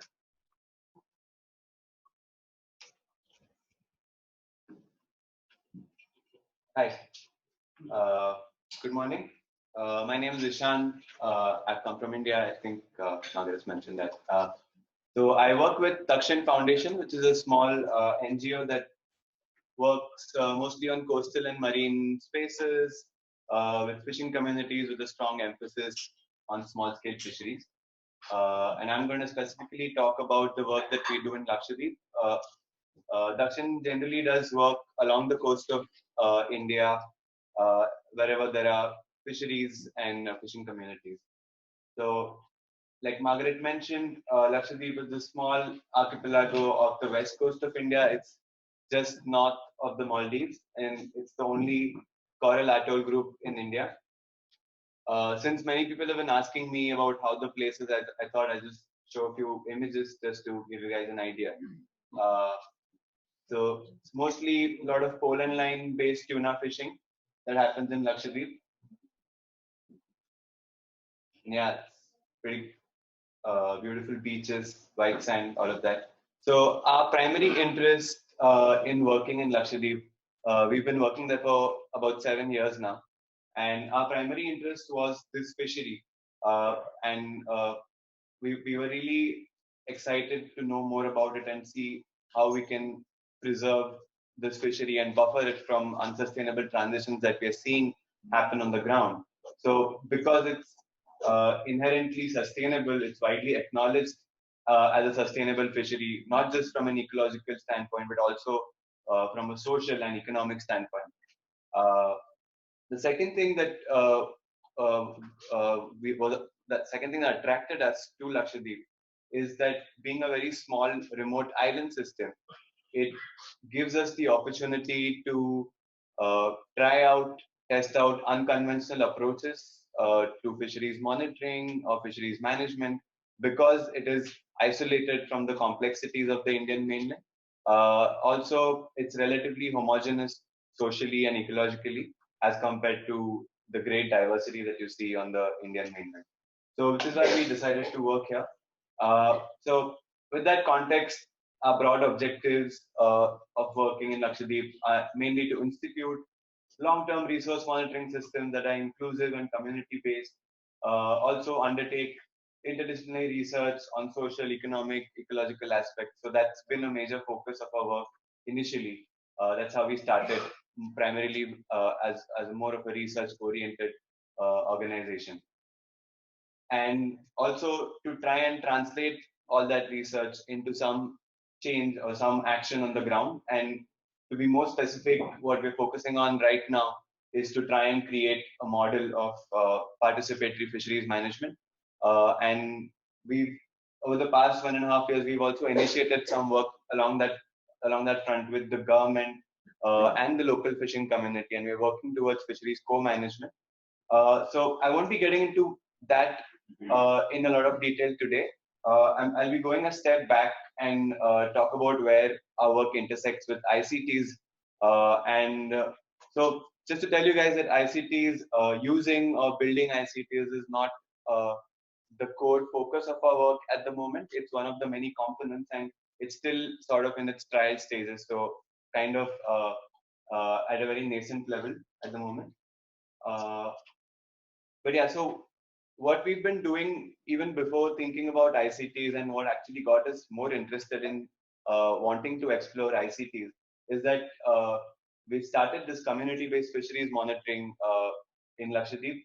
And I think the broad philosophy is very similar to what I've been hearing from Abalobi, and generally I'm sure that a lot of other groups also are aligned in a very similar way. It's essentially to try and bridge the disconnect between stakeholders, try and include communities in the discourse and dialogue around resources. And again, the strong focus on co-design as well. So we sat down with the communities and developed the logbooks that were used for community-based fisheries monitoring, and they suggested a lot of things that they wanted to be included in the monitoring protocols. And it's not only envisaged as a data collection venture, but more of a two-way sharing of knowledge. So the data that we collect is also returned to the fishers through simplified reports with tallies and metrics of catch summaries, fuel consumption, and so on. Again, to stress about the ownership of data, our understanding and agreement with the community is that whatever data we get from an individual boat remains confidential, and we don't share that with anybody else. But whatever's pooled across islands, across fishing boats, is something that is pooled and then shared with everybody, and that's something that's interesting for them also to see. And that's the data that we also use in some of our reports, and that's something that they're fine with, because it's like one of the ideas is also to use this approach to understand changes in fisheries over time. So this has been going well. It got a good response. We've been, in about 4 years, we worked on 4 islands, which are the major fishing islands over there. Till now, a total of 50 fishing boats have contributed some amount of data, and totally we have over 4,000 fishing records from this community-generated data set. So we also use this in a lot of other fora especially in front of governments, to say that this is an example where fishing communities have demonstrated the potential to come and generate really valuable information on fisheries. So the other thing about this is that this is entirely voluntary, and there are no monetary incentives attached with participation. So it's only people who see value in engaging in this sort of a process and trying see value in keeping detailed records. They are the ones who've shown interest, and with time, more fishers have also started engaging with us. So the reason we wanted to get into ICTs or try something is that we couldn't keep this process going on at this scale for a very long time. We wanted to scale it up, and also, like I said, it's not just a one-way data collection thing. We wanted to also make it improve that turnover of information in more interactive ways, which is why we started considering that maybe we could try using some ICTs. And I just talk about the process that went on a little bit. So even before we thought of doing it, even before we thought of an app or anything, we did this kind of a scoping study with the fishers there to see what's possible, what would work, what wouldn't work. So initially, we had another alternative approach as well, which was IVR, interactive voice response. So essentially, what this would have entailed is, and we'd even set up a dummy phone number. So what this would have entailed is that fishers would call on this number, give a missed call on this number, and then they would get a call back, and then a series of automated questions would follow. And the questions would be like, press 1 for tuna fishing, and that's how you could respond to that. Press 2 for reef fishing, and so on. And like enter the total catch that you have in kilograms on your keypad. So it wasn't very intuitive, and we were not very excited about it ourselves. But we wanted to give that option to the fishers because this was an approach that didn't need a smartphone. It could have worked on any kind of phone. But yeah, as soon as we demonstrated this to a few people, they didn't like it very much, and I think I mean, it is a bit of a painful process generally. So even with the app, it's not like everybody was gung-ho about it. People were quite used to using the logbooks. They're very comfortable using the logbooks, and they did say that the logbooks have a lot of advantage over the app.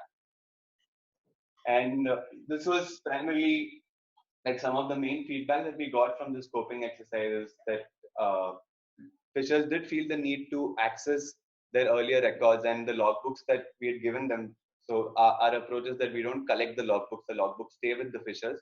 We only collect the data and return the logbooks to the fishers again. So a lot of them said that they would refer to older logbooks and look at data from earlier in the year. So that's something that they felt they couldn't do on something like an IVR or probably an app.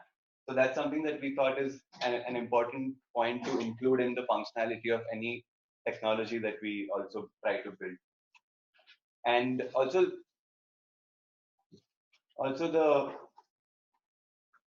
age group of the respondents that we were, or the fishers that we were mostly dealing with, they were mostly middle-aged people. They were not very tech savvy at that point, and they were the ones who said that they prefer the logbooks over any sort of technology-based thing. And going back to some of the discussion that we had earlier about access, especially in light of the SSF guidelines.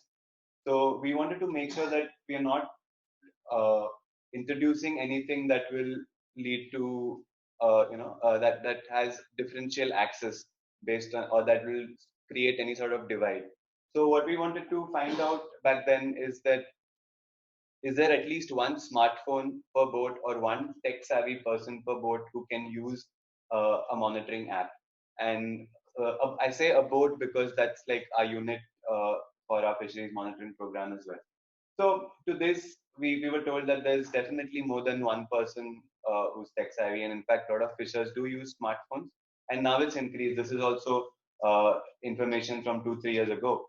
And now it's increased, and fishers use smartphones to watch movies and play games and all of that.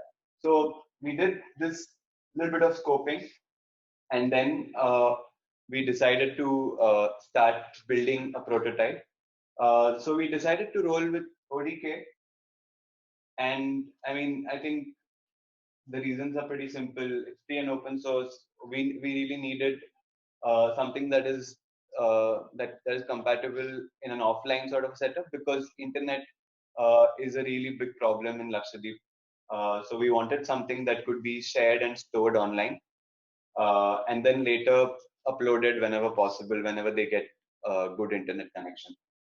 Also, since it was just the beginning, we wanted to have something that gives us the flexibility to modify and tweak the forms that we make based on fisher feedback. We wanted to do a round of trials and then get feedback and then modify it based on whatever the feedback is.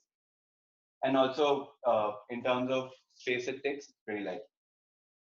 So we started converting the logbooks that we had. This is just like a sample thing. The actual flowchart was 11 pages like these. But the logbooks that we had, we converted those to an ODK form.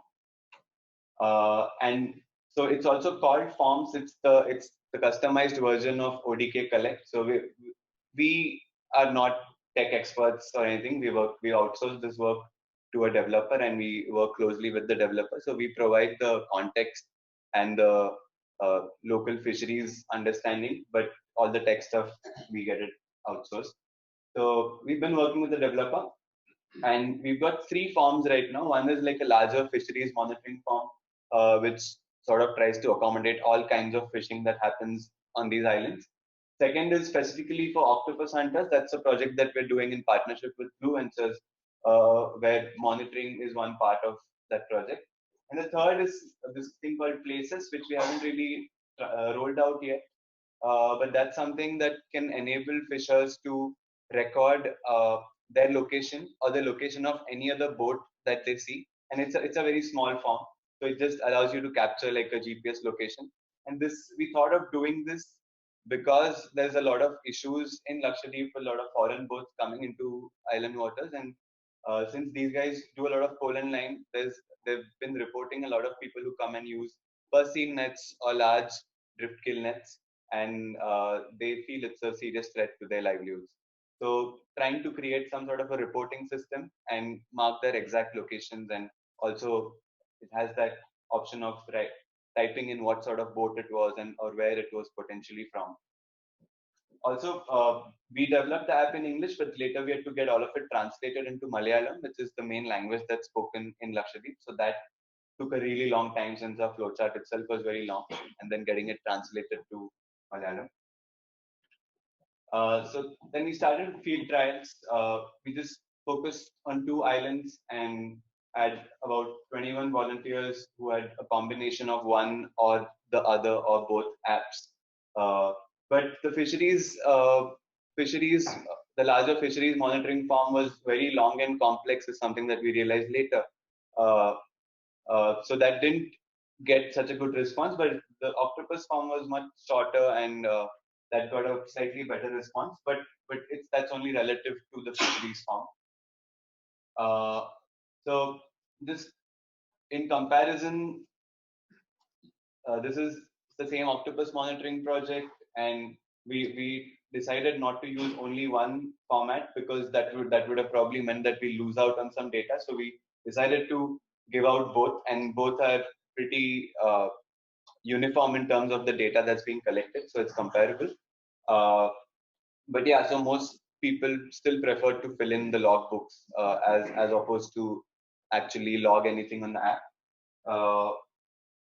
So just show a couple of small analytics just to show the kind of data that we've collected. This is just like daily average catch of an octopus hunter. And this is pooled data. This is not just from the app, it's from the app and logbook, because the point was also to have the 2 things complementary, so that we don't depend only on one. And however, there's also this kind of information which we can get only through the app. So because the app has this functionality of being able to track the GPS location, we have some information now, whereas in the logbook you just get a lot of names, or or opposite high school, and those sort of landmarks. Whereas here you get exact GPS coordinates, and this is all like points that have that we've got through the app, and then we've used sort of mark them on GIS. So it's not exactly taken off the way we would have liked it to, but it's so there have been some learnings. I mean, one of the main challenges, and that's not something we can do much about, has been internet connectivity, but that's only going to improve with time, and it is improving a little bit. But we still keep getting this message when we're trying to upload our forms. So that's also why people prefer the logbooks. And also, I mean, that's something that we also learned the hard way, and I was primarily writing how the flowchart should be and then passing that on to the developer. But I had this fear of missing out in terms for data, because I wanted to include every possible thing in terms of how the form should be, and it should accommodate every possible fishing activity. So which is why consequently the form became really long and complex, and then even much longer and formal sounding in Malayalam. So wasn't very appealing that way. And same with the language, it's tricky to find a lot of those words as well in some of the other languages. Yeah, and other than that itself, while ODK is great in terms of collecting this kind of data, it might not appeal so much to the end user, and it's not very attractive in that sense. It's got a good functionality for a researcher or for someone else who's for a monitor probably, but that's also something that we sensed is that fishers weren't very excited after seeing the app. And of course, lack of incentives. So we did, with our larger community monitoring program, we do, like I said, there are no monetary incentives, but there is this sort of two-way communication, and whatever information is collected is taken back. But we are not there yet with this, but we're thinking of what we can do, and we've been in conversation with the developer and discussing all of these things. So we're thinking of making some light mobile-friendly web pages. We can send them the link, and they can look at some sort of visualizations, and which can probably be more interactive than the reports that we've currently been giving these fishers. So that might be, and also sort of depending on, once this is functional and really up and running, if fishers are putting in catch data from different parts of the island, then those locations could show up on the maps and things like that. And maybe that kind of information would be useful in the future. We're also in touch with the Indian National Center for Ocean Information Systems. We've signed an agreement with them, and we're trying to access their ocean state forecast and potential fishing zone data, so which is all remote sensing based.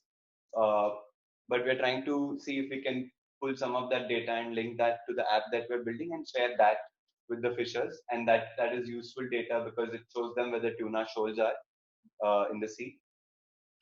Also, yes, shorter and simpler forms. And maybe once we have some clarity on exactly what sort of information we want, think about something maybe beyond ODK and something that's more attractive and interactive. So robust resource monitoring systems are important to us in terms of being able to see changes over time. With time, we also want to move along the supply chain a little further, and not just from an ICT standpoint. We've already started some research on the economics front. So learn more about that, see what's happening there, and then see where the potential is to apply some ICT approaches. And we hope that, the idea is that hopefully all of this is going to come together and feed into the larger work that we're doing with the community for participatory rights-based management. So all the illustrators whose work I've used. Nice. And big thank you to Abalobi and Blue Ventures for organizing this and for inviting us. Been great so far. Looking forward to learning more.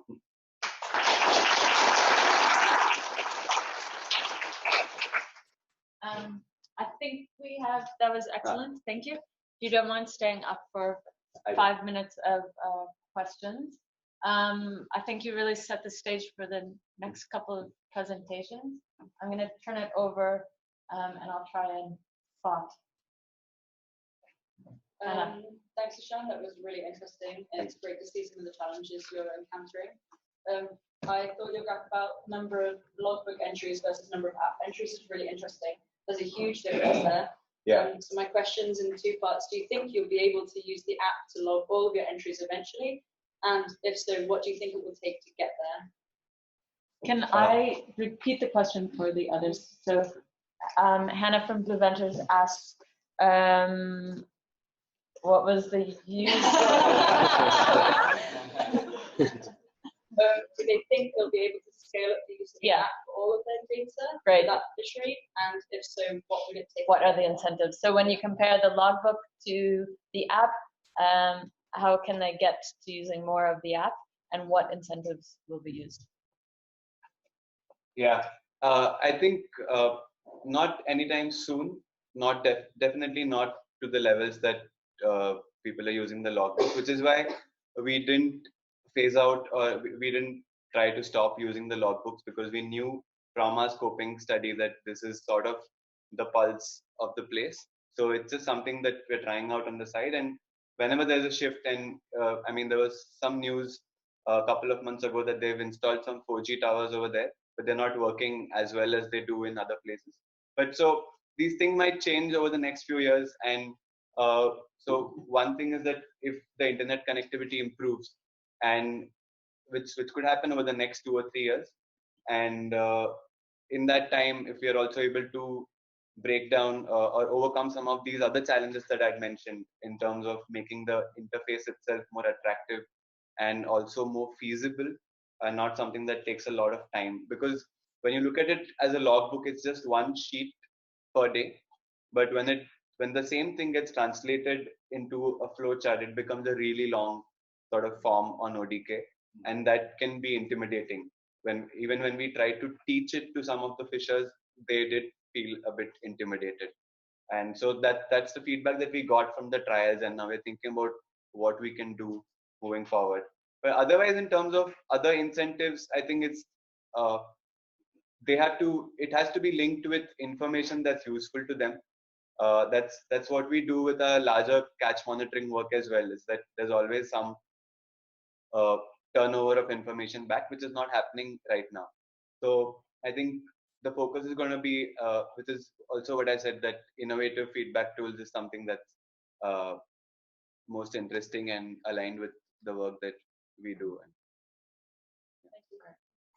Time for 2 more questions, and I'm going to go with Dan and then Frank.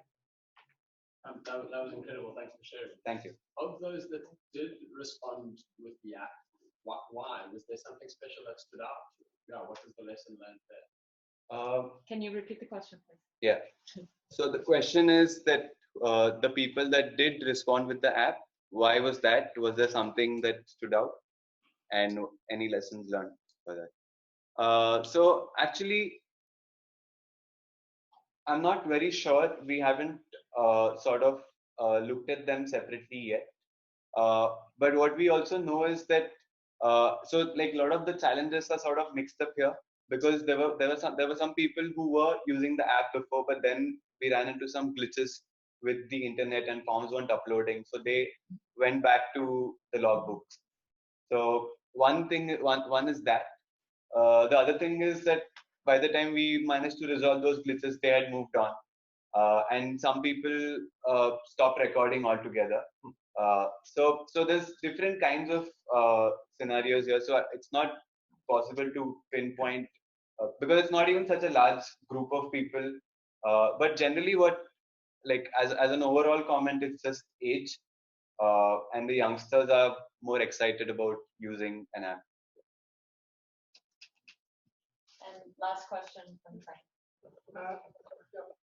Have you found out that fishers are interested by other type of information that is provided to them instead of them providing new information, like for example the tide, weather, etc.? Could they be interested by that type of information, and could it be included into the app? Yes. So in the question? Yeah. So the question or a suggestion is that information on weather and tides and generally environmental parameters could be included into the app. Am I right? Yeah. So it is part of the flowchart that we've built.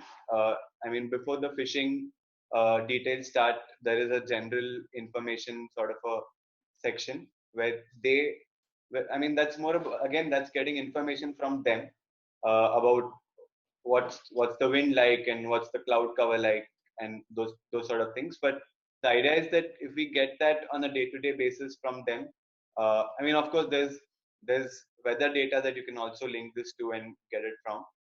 So right now it's at a pretty basic stage where just fishers have their own ways of looking at the sea and classifying it a certain way. So it's trying to get that information a little more, and then maybe once we have enough of that information, we can probably do some sort of analysis and share it back. But right now, the stage we are at, we haven't had enough responses on the app to make any sense out of that information. But I'm not sure if that answers your question. Were you saying that we should provide information or collect that information? Right. Okay. So sometimes fishers are actually consuming some information, the weather broadcast or Yes. tag information. Yes. Yeah. So that's what I meant with the INCOIS thing, the National Ocean Information System. So they have this advisory called the OSF, Ocean State Forecast, and that generally talks about how the ocean might be over the next few days or weeks. And we're trying to link those kind of advisories to the product that we're building, and hoping that that might be one of the things that incentivizes app-based monitoring. And like honestly, even if it doesn't incentivize, we would still want to provide that information, whether or not they use the app to log data or not. We would still want to provide that information, but we're figuring out how best to use that data and provide it. So even if it's one way, the other way, it's okay. But All right. Thank you. Right. And just a word, try and remember your questions for after lunch. You have to write it down. Go for it. Okay, the next session will be Abby. Abby's from Blue Ventures, and she'll touch on the work that they're doing in a couple of their countries. Thanks. Are you okay? Sorry. Yes. Great.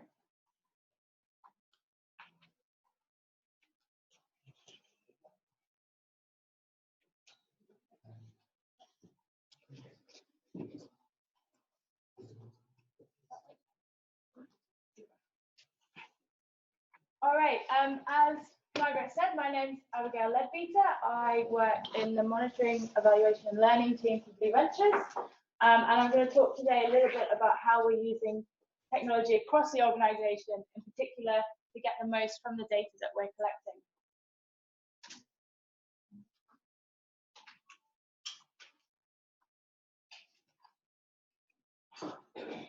So first, a very quick introduction to Blue Ventures and what we do.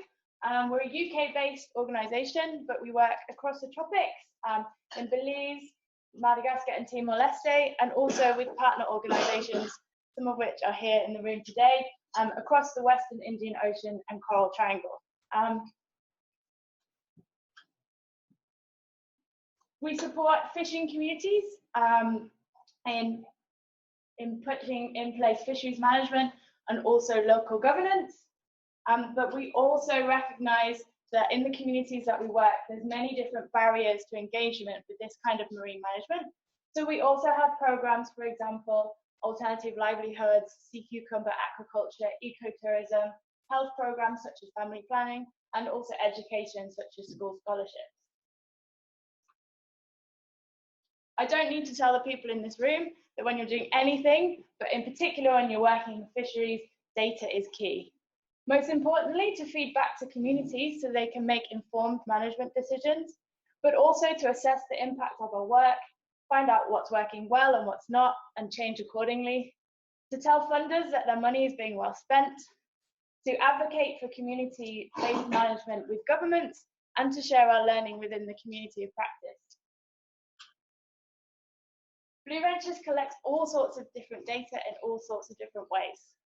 Fisheries data, ecological parameters, community perceptions, and loads more. We do this in lots of different ways depending on the context. So right from your basic notepad and pen, using OGK, as Ishaan has talked about, and also working with partners like Abalobi on custom apps. But today I want to talk to you about how that data is then used. Because if data is sat in a data book, in a dusty office, or even on a database on a computer, if it's not used and interrogated, it means nothing. And the hard work that all our field teams have done to collect that data is a waste. We're trying our hardest, but we've identified a number of challenges for feeding back data. The biggest one is probably the time and skill required to complete analysis and reports. Data analysis is a specialist skill. A lot of our staff, particularly in field sites, can't even make a simple chart or graph in Excel, let alone work with pivot tables or wrangle big data sets into summary statistics. Also, our field teams, when they get the information, they're always asking new questions. And every new question needs a new analysis. Also, as I said, we're collecting lots of different data, and it's always coming in. Our databases are updated on a really regular basis. And with things like mobile monitoring, when it's happening in real time, the reports and analyses that we're doing are often out of date before we've even managed to share them. Add in the fact that our analyses often take data from lots of different places to bring them together, and you get a really complex picture that takes a long time, and we need answers fast. You also have to consider who you're doing the analysis for and how you can make sure that it's suitable for that audience. For the communities that we work in, often literacy levels are extremely low. So even something like a simple bar chart can prove a problem and not be understandable. So for these kind of situations, we're producing single numbers or infographic type visualizations. But that kind of representation of data isn't suitable for our staff that have more complex questions. And people like funders want big, high-level metrics that are covering the whole organization. Also, things have got to look good. And the people that have the skills to do data analysis aren't necessarily the people that have the design skills. So if you're doing the analysis and then making it look good, that's two sets of people that need to be involved in the project. Then you've got to share what you've done. This could be publicly on our website, it could be onto our servers so that staff can access them, or it could be onto a laptop, onto a beach that has no electricity and no mobile signal. So there's a challenge that we need to be able to share what we've done. So we were making some headway, trying to address some of these challenges. We were creating dashboards as a cover sheet for Excel databases for things that we were asking questions of regularly. And we were using things like Access Database to create summary statistics, but it still wasn't quite right.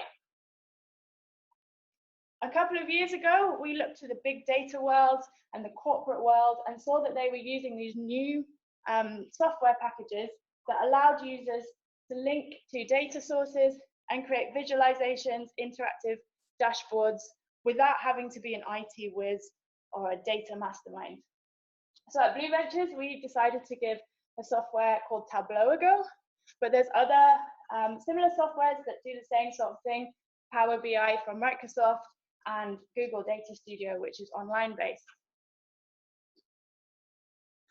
So you can see what happens is you connect this software to your databases. So for us, this is usually Google Sheets or Excel files, but it also works up with big cloud systems and other kinds of databases. You link it to the data and it brings it into the software. And then with a few drags and drops, you can easily create all sorts of different graphics with different colors, and anything that you can think of, you can pretty much build in this kind of software.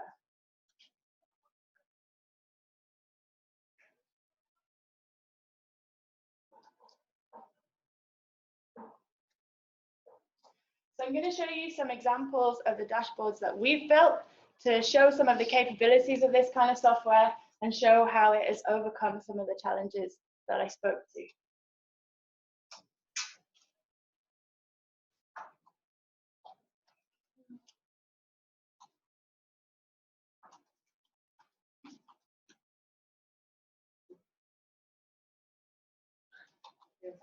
Yeah, I'm just going to move this out of the way.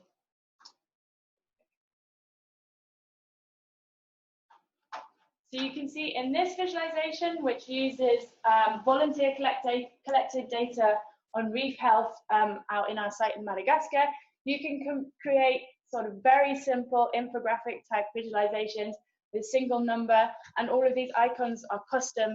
They've been uploaded into the software.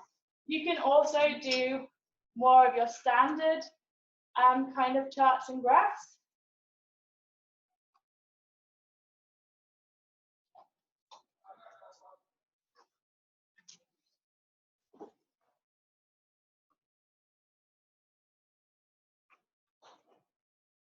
So things like bar charts, stack graphs, and even mapping.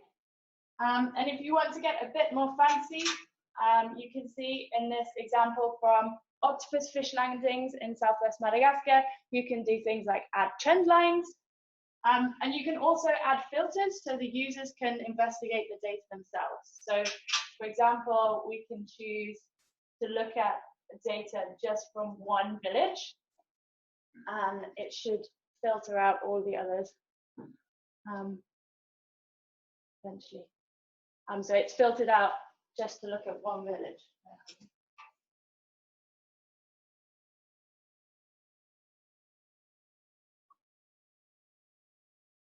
There we go. So now we're just looking at one village. You can also add things like text and pictures as well as the graphs to provide more information. So for example, here we have text which is explaining a bit more about what the data shows. And on this visualization, we have a picture that should be responsive to our filter to provide more information.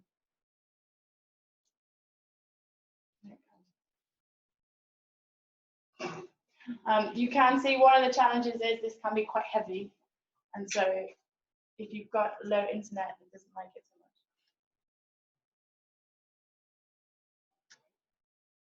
much. So when we select the species, you should get the picture come up to show you what's going on. You can add, as you can see here, you can add different graphs together to create a dashboard, and then different dashboards together to create a story, which leads the user through your data. And if you're really great, which I'm not quite, we can see that Tableau showcases some of the crazy, amazing stuff that people are making out there. One day I will get to the point of being able to do that. So how can you share what you've done? So you can see here, the easiest way that we found to share is by uploading our visualizations onto a public server, and then you're able to share using a web link. You can also embed into web pages. So for example, in our Discover page about using mobile monitoring to monitor shark catches, our results are embedded into the web page. Something else I didn't show you was the use of tooltips. So you can add rollovers to add more information to your graphs. That's great for online, but we've talked about our beach with no mobile signal. You can download the files as a package and use something called Tableau Reader, which means everything is interactive and readable offline. Or you can simply just download as an image or a PDF, so you can insert into presentations or reports. The other great thing about this system is because the software is directly linked to your data source, you can make calculations and clean the data without even touching the master data set. And with a couple of clicks, every time the database is updated, you can update your visualizations. So for example, we collect expeditions feedback data from our volunteers on how they've had a good time or how they haven't had a good time. And this comes in through an ODK form, and you can see we already have data visualized for volunteers that left site only a couple of weeks ago. So that's what ODK can do, not ODK, Tableau. So what Tableau can do, I just want to talk you through a couple of real life examples where we've used this technology to aid in making decisions in fisheries. So the first one is looking at mud crab management in Madagascar. We collect data on catches of mud crab from within mangroves at a couple of sites in Madagascar. We brought all of this data together to present at a national workshop that had representatives from the fishing communities, NGOs, the government, and locally managed marine areas.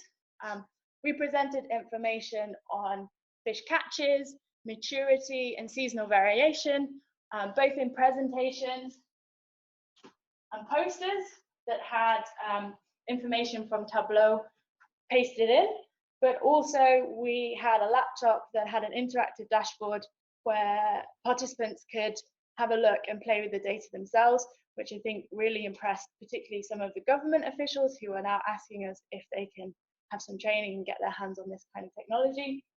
And we advocated using this data for a seasonal closure for the crab fishery, which has now actually been signed into law. And we also talked about changing the minimum landing size from 11 centimeters to 12 centimeters, because you can see from this graphic the number of crabs that are technically still juvenile, but because they're less than 12 centimeters, they're being caught. Another example at a much smaller community level is the work that we're doing with partners on temporary octopus closures, particularly in Indonesia. We've been supporting partners to put in place community-based monitoring for octopus fisheries. And this shows a snapshot of the results of that baseline monitoring. You can see here a comparison of different fishing sites with size of individuals, catch per unit effort on a seasonal trend, but also looking at the popularity and the productivity of each site. This meant that the communities could look at this data and make an informed decision on when and where to close their octopus fishery. So thinking about what might give the best benefit for a temporary closure, but also thinking about who's impacted and which has the most or the least impact on fishing. These kind of decisions, they're not made on the data alone. There's lots of other things that we're taking into account when we're making these decisions. But by having the data presented in this clear way that answers the questions that we need, it means that those decisions are well informed.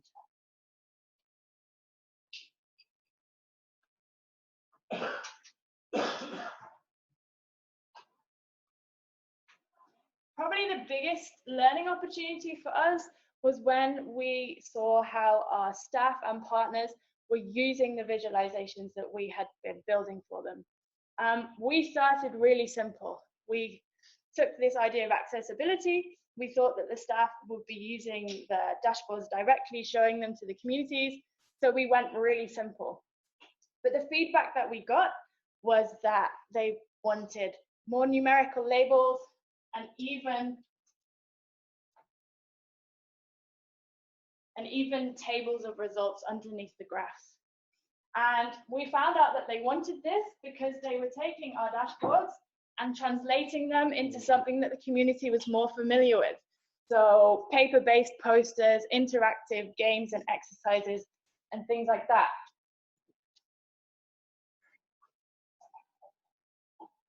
So what we found was creating these dashboards and visualizations was really a interactive, cyclical process. So a software that allows changes to be made really easily and things to be shared across the oceans means that this kind of software works really well for this participatory type of process. So what starts as a simple sketch, which actually by Jenny's hand, turns into a simple graph and eventually a more complex dashboard that can be used again and again. Now, like I think we'll probably hear a lot in the next couple of days, this technology isn't a silver bullet. It just hasn't solved all of our problems. But by working with it to understand better the data needs of the communities and our staff, by building capacity in our teams to do this kind of analysis, and also by making sure that we get the most out of the tools available to us, we're working towards our goal of using technology in the best way possible. So you've got some QR codes on your tables. If you want to have a look at some of the visualizations we've built, just give them a scan and you can have a play. I do apologize that most of them are set for big laptop screens, but they do have some capability to shift to fit on mobile, so I hope they work. And Also, I'll have my laptop around, so if you want to have a play with them, you can. And Hannah will also open them up for you. But that's all I wanted to say today, so I'm happy to take questions, and thank you for listening. Right.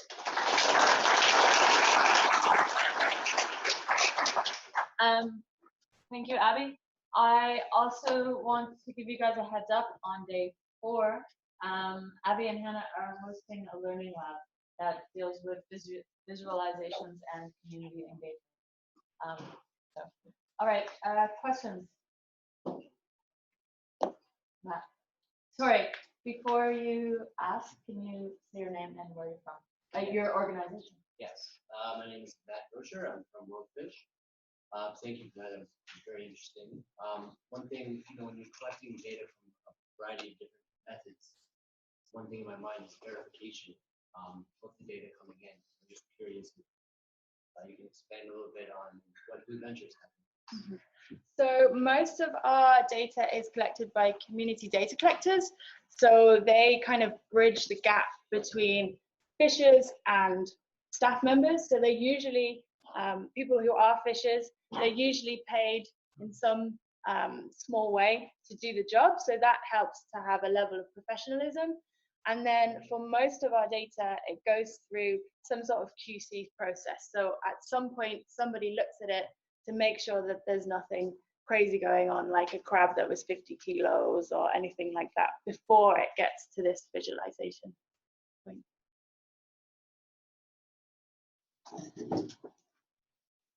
Oh, that was a fire. So my name is Serge Bernard. I'm from the Council for Scientific and Industrial. And so I come from a operational oceanography Earth observation background. We're very interested in using these kind of data in conjunction with historical Earth observation data that allows us to basically see the environmental variability around when people are fishing and how that can be translated into predictive capability as well. So effectively, you would get to the stage where you would do an analysis around the catch data and the additional data, and you would see, for example, across 20 years, how the opportunities to fish and the catches. So I guess it's more of a comment than a question, but we would be very interested in basically looking at whether, across ICT4Fisheries communities, there's some interest in implementing this.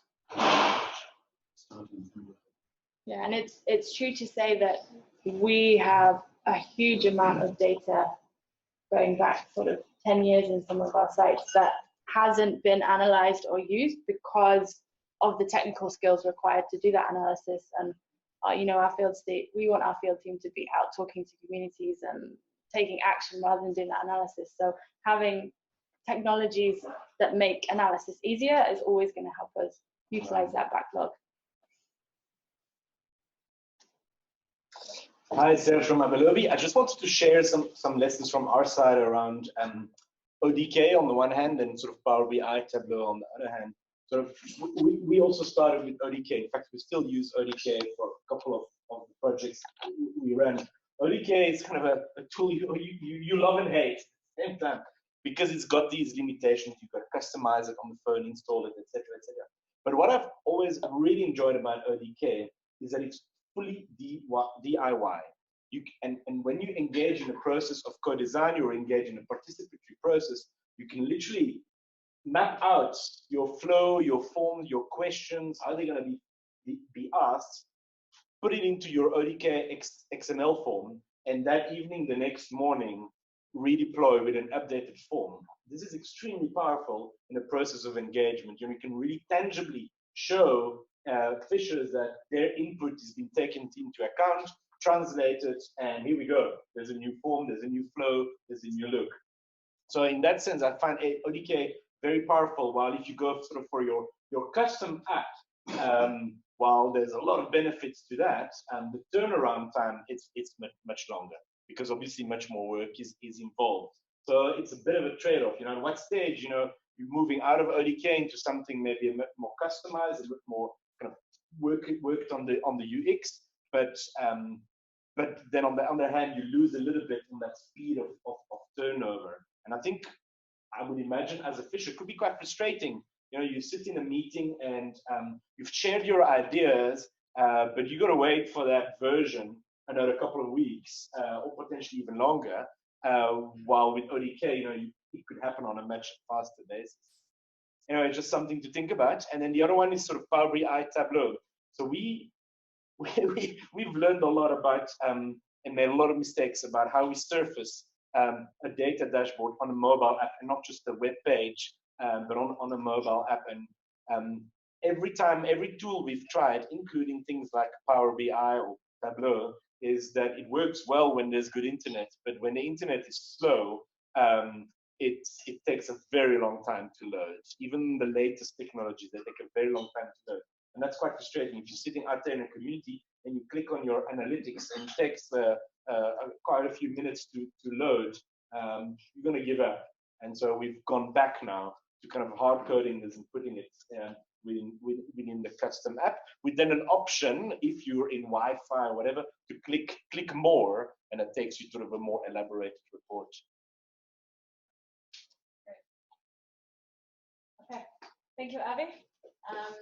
Again, please ask questions.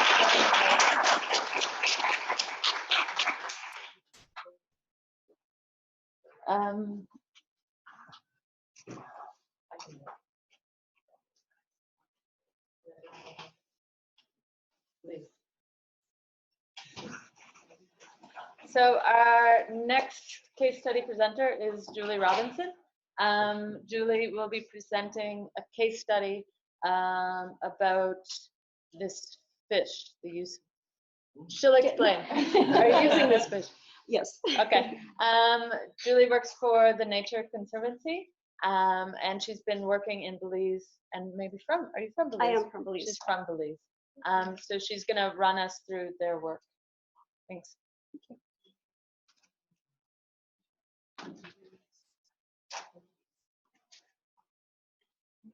So while we wait for that to get started, thank you first of all, and good morning. I'm really delighted to be able to share the work that we've been doing in Belize, actually just over the last year and a half, less than that. So just a brief introduction. This is our traditional fishing fleet. They're made up of sailboats, anywhere between sort of 22 to 27 feet in length. And you'll have anywhere between sort of 5 to 10 fishermen being on that boat, going out to sea up to 50 miles away and staying out at sea for anywhere from 5 to 10 days. So as you can imagine, there's a lot of challenges in working with a fleet as such. So a little background on our fishery. It's a small-scale artisanal fishery, primarily lobster and conch, mostly for the export market. In fact, all the data that we have comes from the export market. We have a total of around 2,700 commercial fishers, most of them from coastal communities all along the coastline of Belize. And we have roughly about 15,000 people that are dependent on the fishery. Scale is important, and it's interesting because while I was here, we were talking about population and how, Cape Town is small compared to, other provinces, and then I kind of piped up and said, well, the population of Belize is 350,000 people. So, it gives you an idea. We are very small. However, that means that we have a great opportunity to be able to reach out and engage with communities, with government, and with all the players to be able to pilot some of these systems. A net worth for our export market is roughly about $12.5 million, and the fisheries is ranked 5th in our GDP. So some of the challenges that we're facing within the fishery, and for now, for this particular presentation, I am focusing on the lobster fishery.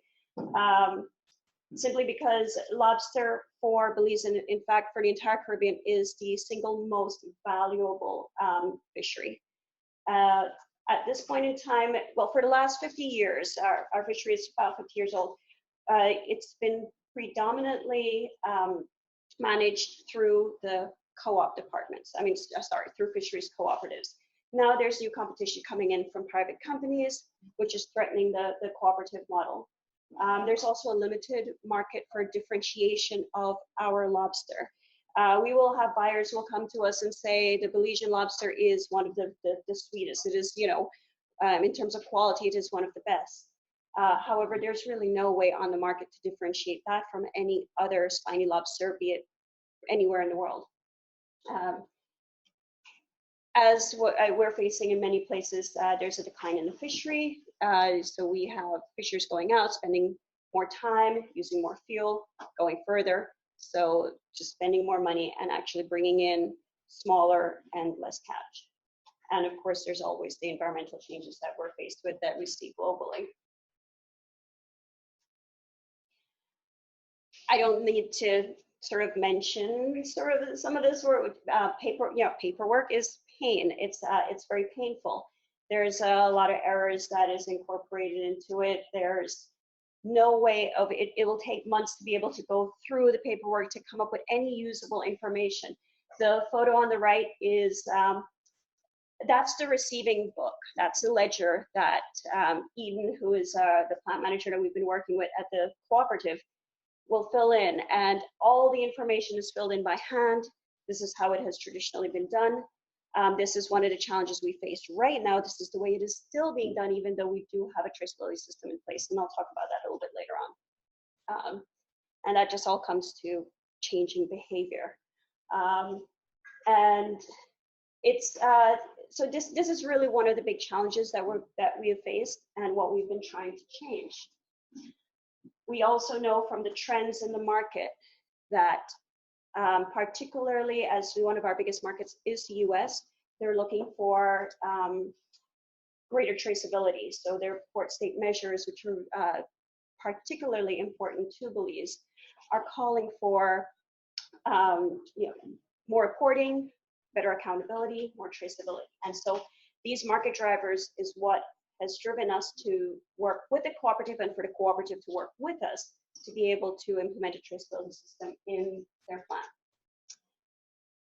So we're working with the National Fishers Cooperative in Belize. They do represent roughly around 500 fishers throughout the country. It is nationwide. They are the second largest co-op that have been in existence for over 50 years. They're also operating exactly the same way they operated 50 years ago. While the market has changed, while the environment has changed, while the stocks have changed. But in sitting together with them, and we have been collaborating with them now for roughly about 3 to 4 years. And in sitting down and talking to them, they fully recognize the need for becoming more accountable, for actually being a leader in the industry, and to have other cooperatives follow their lead, and looking to getting access to premium markets for sustainably caught products. So that was what was driving this push in order to implement a electronic traceability system within their cooperative. So the main objectives or the main goals for implementing the system was really, first of all, we wanted to be able to reduce costs, and reduce costs by improving sort of the actually making better efficiencies within the cooperative, reducing time lags, and making it just a little bit more efficient.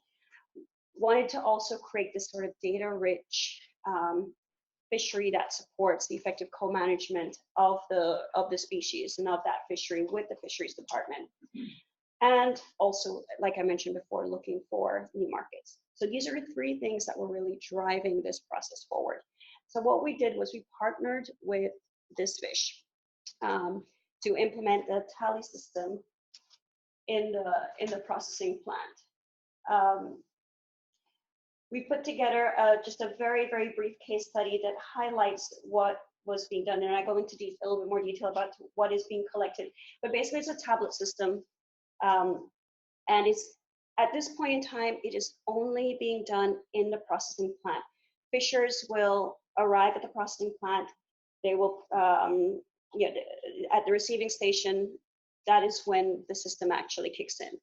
And that data is gathered, put it into the tablet, and then it follows the product throughout the plant, right through to when it is shipped. For now, that's where we are, but I'll talk about where there are things that we're currently working on. So things that are currently being collected, which has never been done before, and now we now know who's landing the catch, where it's being caught, when it was caught, using what gear, and what type of product. And in Belize, we are actually the first country to have implemented a nationwide managed access system where we have dedicated fishing zones. So that is where this becomes really important, because now we can link back data to the fishing zones. One caveat, this is entirely based on what the fishers report to us at, at the landing station. So a fisher could come and say, okay, I caught 500 pounds out at Turn F over the last 2 days, and it could be a total lie. They might have been fishing in a marine reserve just off the coast. Yeah. So that is actually one of the downfalls with this system, is that we are dependent on the fishers being honest in what they are delivering. So when if you can recall, the reasons why we started off with the system was to improve efficiencies and reduce costs, to get access to new markets, and also to create a data-rich fishery. What we ended up getting was, we do have definitely greater traceability, greater accountability throughout the plant, absolutely. We have there's much better inventory control for the co-op. And there's definitely a saving in managers' time. What we have not accomplished as yet is access to those markets, nor creating that data-rich fishery, because there's all this wonderful amount of data that's sitting there in the co-op, but guess what? That has not been linked to the fisheries management system as yet. And one of the reasons, and this is another thing that we have learned, is trust. Establishing trust, not between for example, the Nature Conservancy and the co-op, because we have been working together for a very long time. It is establishing that trust between the co-op and the authorities, and handing over all that data to authorities. And I know many of us come from developing countries, and I'm not scared to say it, but corruption is pervasive. And this has been one of the downfalls that has affected our fishery for the last 5 decades, and it's not going to change.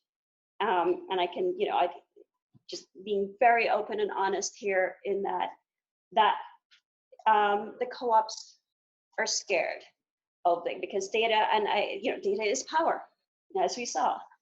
And giving all that power over to somebody that you don't trust is very difficult. So that is the reason why we have not made that link yet. However, we're getting to that point right now. But that is one of the lessons we have learned, is how do we create a system that is robust enough, that gives confidence within the owners of that data that it will not be misused. So, and the picture down on the left is really, so that we, I don't know if it's really clear, but they were sort of have this little tally system of like, counting, tails and things like that. And now that's all being entered into the tablet. At this point in time, both systems are being done simultaneously. The co-op has still not fully trusted the system to let go of the paper. So they do both paper and electronic system at exactly the same time. We're trying to get them to a point where it's like, okay, you can let go of paper now. It's okay. So this is showing sort of our managed area, the managed access areas. And what we realized what we needed to do is to make that link, is to do 2 things. One, be able to get access to those premium markets that will help to pay for the system. and also have the data feed into a fisheries management framework. And in order to do that, we then partnered with Raemaekers, who are assisting us to develop visualization and simulation tools for government of Belize. So this is so what we have now, and this is still in a demonstration phase. We have not rolled it out yet. This is hot off the press. So we have this is our fisheries app. And in the simulation tools, what it would allow a fisheries officer to do is to go through and put in sort of random numbers and see, looking at any kind of links into an adaptive management framework that has target reference points, and it will give them an indication as to where the fishery will be in, let's say, if we landed, 10,000 pounds of lobster today, for example. And that's sort of so it gives them that ability to see what is happening with the fishery. What it also does is it's now linked to the Tilley system. So the fisheries app is being fed in real time by the Tilley system. And those same zones that I showed you before, you can see here. And this is actual data that was generated over last year, from October 3rd, 2018 to October 3rd, 2019, where it shows the catch for lobster tails that came from each one of those fishing zones, each one of those areas. This is an incredibly powerful tool because this is where the fisheries department, the authorities, want to take fisheries management, to be able to look at not just the national numbers, but look at the individual fishing areas and being able to manage these individual areas separately. So they haven't seen this yet, by the way, just so you know. So if they are watching online, there you go. What time is it there? Very early in the morning, thankfully. So they're also able to look at, well, there's a number of different tools, and I've only put a few of these on there right now. So it's to be able to look at sort of how much has been landed over time, the weight in each of the different zones. And you can take this to any level of granularity that you want to go in to see by individual boat, by individual fisher. But for management purposes, this is sort of the level that we're looking at. We're also able to demonstrate sort of what's the average catch per unit effort for any given amount of time. And so again, an incredible management tool for government. And actually, I wanted to go back. Can I do that? Yes. So part of the information here is also to assist with the market. So it's on the buyer side, that they would also then be able to see when certain products were caught, how long it's been at sea before it was landed.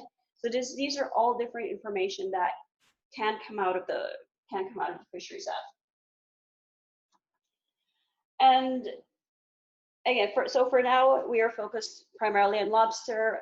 In February, we did do an MSC pre-assessment, and we are about to launch the Comprehensive Fisheries Improvement Project Plus. It's not just a fisheries improvement project. It is that plus a fisheries development model, which was designed by Future Fish, which fills some of the gaps that, such as like the social and economic gaps that are existent in existing fisheries improvement projects. But the reason why I put this here, I just really wanted to be able to link that the work that we're doing and the data that we're gathering is to help to address the gaps in the existing pre-assessment. And the idea here, again, linking it to markets. The buyers are the ones that are asking for FIPS. They want FIPS. They can get a premium price if they can show that the lobster is coming from a sustainably sourced, in a sustainably sourced way. But I'm not even going to get into that discussion about FIPS and MSC. but it is a marketing ploy. It is what the buyers are looking for. And so we're using the buyers, and it's the buyers that is driving the co-ops to make these changes. And So just within the last month, we've gone from working just with the national cooperative to now expanding to the Northern Fishers Cooperative, which is the largest cooperative and has, I believe it's about 900 members. So we have we will more than double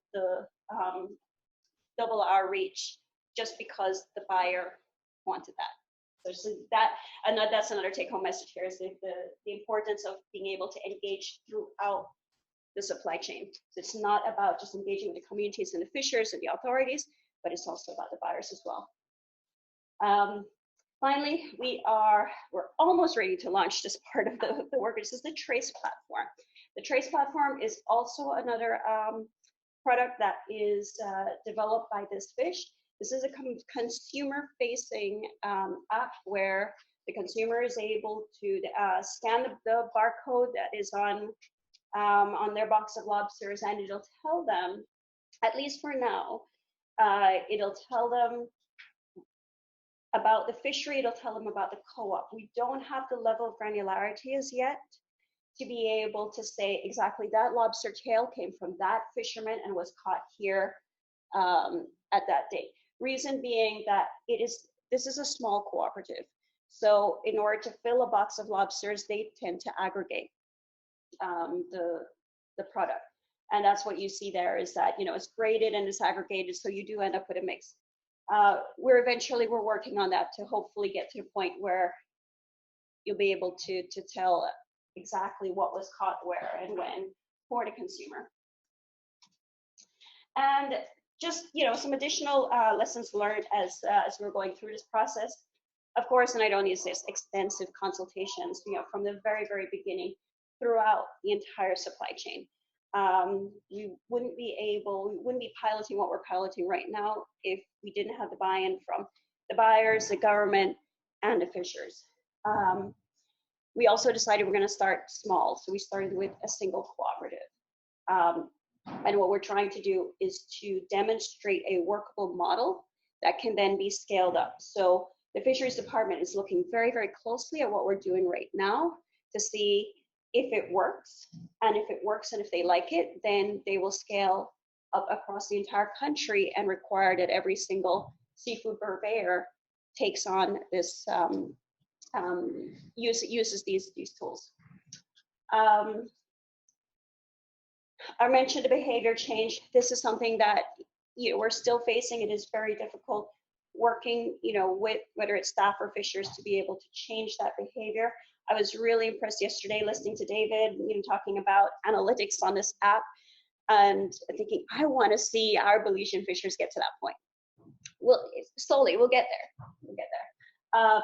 Communication is absolutely key. And being able to communicate very clearly what is being done, why it is being done, let them understand the back end of things, and be there from the very beginning and helping to develop this. This is an area where we really weren't as efficient as we wanted to be, but going forward, I think, and I've learned a lot just in one day here, so I hope to apply some of that to what we're doing. Whatever time frame you decide on, triple it. It's not going to fit the time frame. This is a real issue because the majority of our work is funded from foundations that expect to see certain outputs and deliverables by a certain time, and inevitably we're never able to do that because we're dealing with people, and it's never we do have a gap right now. There is a niche local market similar to what you see here, restaurants, hotels wanting to have access to fresh fish, and they're not able to get it. And so this is an area where I think we'll be collaborating and to incorporate that, because for now we're not really capturing that market. And like I said, just working with fishers from the very, very beginning. And I just wanted to say thank you. We've had really strong collaborations with the Belize Fisheries Department, with the cooperatives, Future Fish. I wanted to thank SALT for also helping to spread the word and share our story. And I'm open up to questions.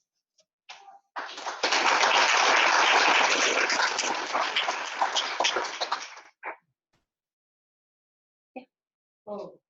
All right. Alex. Yeah, Alex Tilley from Lopes. Thanks a lot, Julie. That was great. I wondered, you said there's the inherent distrust between the government and the cooperative, but you also said the fisheries department has been very supportive through the whole thing. And so I wondered how much have you brought them into the actual process of working with the cooperative and development of the app and then using that. Right? How much have government officers actually been part of that code design process, and has that mitigated any of those inherent distrust? That's a great. Oh, yeah, sure. So, so the question is, how do we mitigate against sort of the distrust between sort of government and co-ops? What point were they brought in? How do we overcome that? The quick answer is we have not overcome that. We had to very carefully work with the cooperative, make sure that we never sort of overstepped our bounds, and so it had to be. It was left up to them to decide at what point do you want to bring the department, the fisheries department, into the discussion, because it was their proprietary data, it is their information, and so that did cause some challenges because they wanted to get things set up first where they were comfortable before bringing the before bringing the department in. That is the model we followed. I really don't see any other way of doing it at this point. However, now the fisheries department are fully on board, and we've had the opportunity to, now that we have something to show them, they've now sort of bought in and said, okay, yes, let's work with you on it. But yeah, it's not easy. Yeah, Philip Abalobi. It's actually a follow-up on using what you just asked you. The last three talks that we had, there's always this issue of incentive for fishermen to the application. And there's also a bit of a lack of link between the application and what's mandatory or what's compliant for the fisheries department and also people to report. Some places that don't have any real strong reporting requirements, so it's very hard. It's what you get in the application is much more than what's required. And there's some places, for example, Europe and even in New Zealand, which I'm very familiar with, there's a lot of the data being required by the fishermen, logbook system. And when I see the resistance for people to go from a paper system to logbook or the system, imagine New Zealand was like that as well. And one of the incentives they had is because you have to pay to get your license, to fish, you get a discount if you use the application. So that you have that kind of instance. The other thing that's very important in New Zealand, for example, data belongs to fishermen. And then in New Zealand there's a system called FishWise, which goes it's the evolution of services, and all the data is being in charge of this organization, which is of course all powered by the government, but also by the industry. So the industry has total control of the data. So another incentive to be able to to be keen to give the data away, it's going to be preserved because they have requirements and so on, and also the logbook is being used electronically because you get discount to do that. So I guess it's different. Yeah, the government is still the one, and Belize obviously you have a problem of trust with the government, and might not get appointed, but maybe it's something you might think about. Be more powerful to the industry. And find a way to develop some of the services of collecting this data and move all this data to the industry, which the government can tap into it, of course, but they actually control what goes in. And New Zealand with working group, data working group, what goes on the floor. We have the scientists, the compliance, and the industry there, so make sure that everybody was involved and agree on how to collect this data. Yeah. So just to add to that, and just I guess do you want me to say? So all that data is actually required by the government. The government requires, and they want to know, name of the fishermen, where they were fishing, what they caught. They do want that level of information, and but the distrust is like if that information is handed over in a pile of papers, the cooperative feels more secure in that, okay, they're never going to actually get through. But now if it's handed over in a nice, digital package, it's like, ooh, it's like Christmas. In New Zealand, for example, there was this data, there was fiber, there was not going to be internet between the collective place where they get data and the government. Secure connection. Because that's about data. Yes. People can tap into it and add it. And so you can tell, no problem. I don't believe, I'm sure everywhere else in the world. Yeah, very good. Thank you. In the back. Thanks, I'm Minister and I really found your experience in Belize useful given this smaller state. The question I had was, are women involved in this co-ops that you work with? And if they have, did you see any difference in terms of the kinds of information they wanted when you're building the app? And the second question to that, for our network, what we're trying to do is promote alternative livelihoods when there are moratoriums on certain areas. So we're trying to balance the conservation interest plus the economic, maximizing economic gain. Are you considering those other livelihoods to also be reflected in the app? Sure. So the questions were, are women involved, and to what level they might want to see something different in the app, and also if we're considering alternative livelihoods. Well, there aren't actually many fisherwomen in Belize. It's a very small percentage of the commercial fishers, and in that particular cooperative, there's only a handful of women. The women are mostly involved in the processing side of the industry. So interestingly enough, more women are using the using the app because they're in the processing and they like it. It's like they're smiling. It's like, oh, it's like, yeah, it's a cool thing to use, and actually they do like it. And then on the second question on livelihoods, yes, we're absolutely working on livelihoods. We're also working on diversification of the product, looking at value-added products.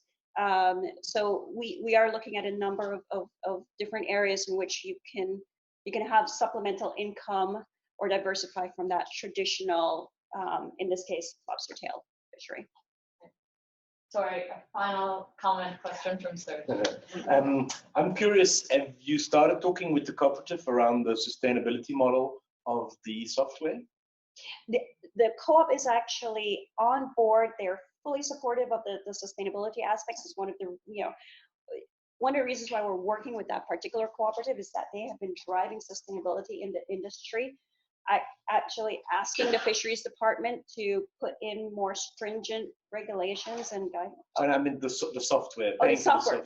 Oh, paying for the software. Yes, that's an issue. Thank you. So the whole idea is that through the use of the software, they would be able to sort of get access to premium markets, and that in itself would provide enough return to pay for the software. We don't see that happening as yet, and this is something that we do need to address, and that was part of the reason that we have entered into a fisheries improvement project, which is to get access to new markets. Okay, I apologize for stopping more questions, but we have one more speaker to get to before lunch, and then after lunch there'll be a whole dedicated session to questions and talking amongst yourselves and addressing some of these key issues that already have been popping up. Our next presenter is Joctan and Alex, or is it Joctan on his own? Okay, Joctan is solo.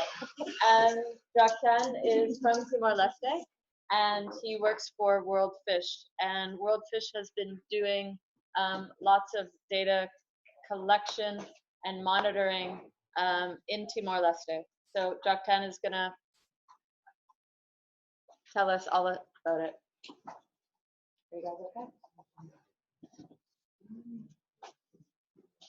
Sorry, I didn't know you were Oh, no, I'll give you a number. All right, last presentation. I'm honored to be here and represent the government of Timor and especially wolfish. So I'm going to present the pipeline data system that we have been established in Timor-Leste. So we call it pescas. Pescas means fisheries or fishing in Portuguese or in Tetum official language. So we look at the AAS, meaning automated analytic system. So we kind of creatively created the name. Sorry, can you raise your voice for the people in the back? All right. Speak a little louder.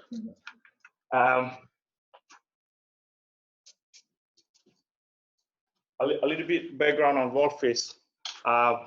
We've been operated in many countries, around 40 countries in agriculture and fishery sectors. So including Timor-Leste and other countries in Coral Triangle. So visualizing the small scale fisheries, looking at the fisheries, the small scale fishery accounts about 50% of global production, which there are 40 million fishers are active. But the problem that we are having is that we don't know where they go fishing and what species they're catching. And especially looking at the complexity in the culture, the gear type, and so many diversity across the country. So having this technology, hopefully we can tackle some of the problems. And Timor-Leste, it's one of the newest countries in Southeast Asia. We got an independence in 2002 from Indonesia after a long war. And now we became an independent country, yet there much need to be improved in terms of socioeconomic, especially in fishery sector. So here's the map. Nearby the northern Australia. Hopefully some of you have heard about Timor-Leste yet.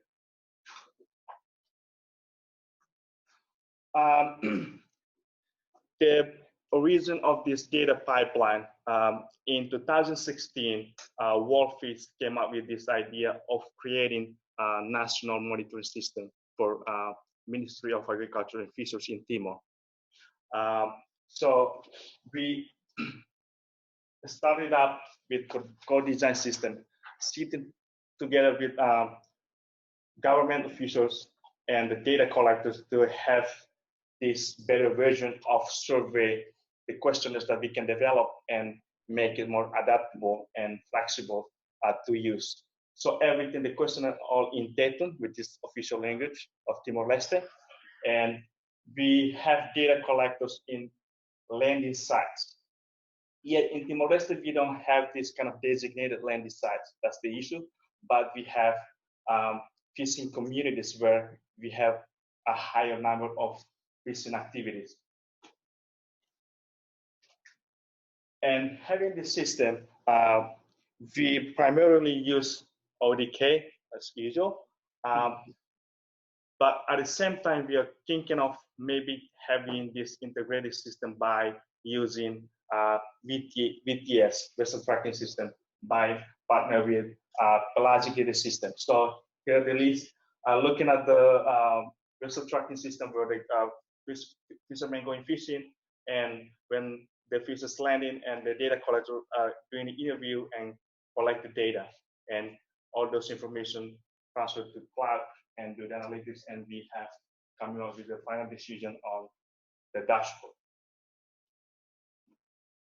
So in 2016, we came up with this idea of using the catch documentation system, where we have this co-design process along with experts from Wolfish, with government officials and the fishing community.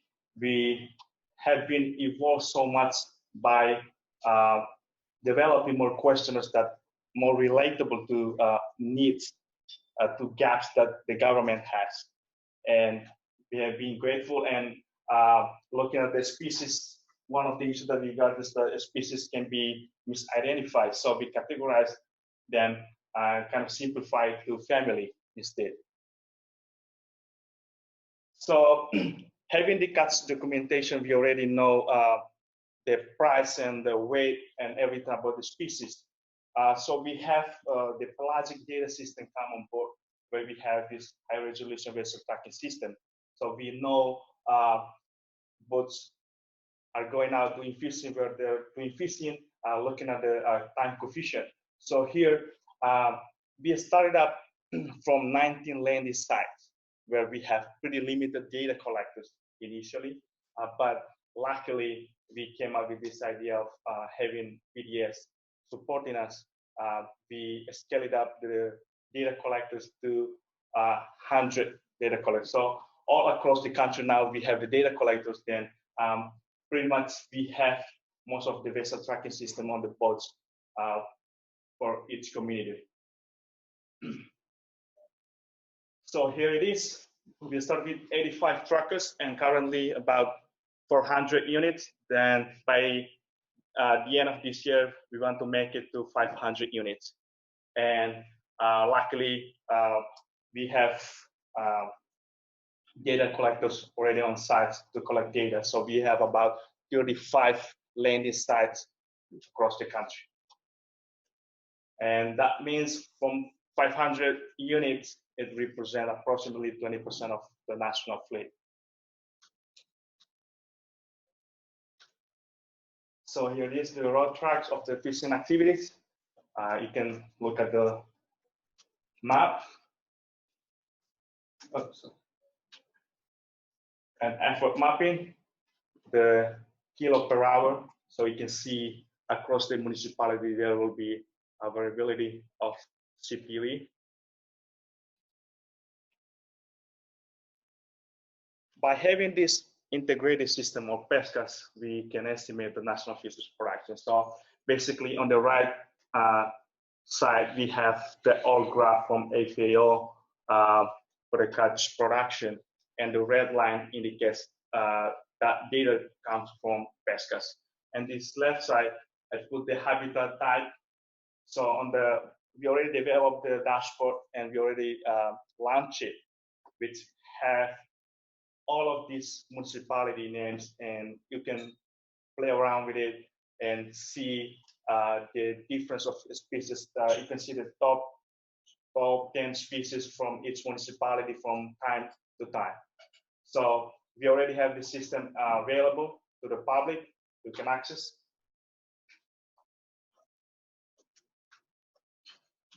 So as a research organization, we are not only creating this system for government to do their own decision making, but at the same time, we are doing research that really enforce, that really empower our essence in supporting the fishery sectors in Timor-Leste. So we have been published some of the papers that are related to pescas, the data that we have been using. And you can look at these two papers. We got a minute. And at this stage, by the end of this year, hopefully the parliament, the national parliament will approve the national budget for Ministry of Agriculture and Fisheries, that they will invest more money into fisheries by maintaining the system for long run. So by next year, in around April, we'll hand over this data system to Ministry of Agriculture and Fisheries in Timor-Leste, so that they can support the data collectors to continue collecting data, and at the same time, by maintaining the system from the PDS and all these different platforms that we are using.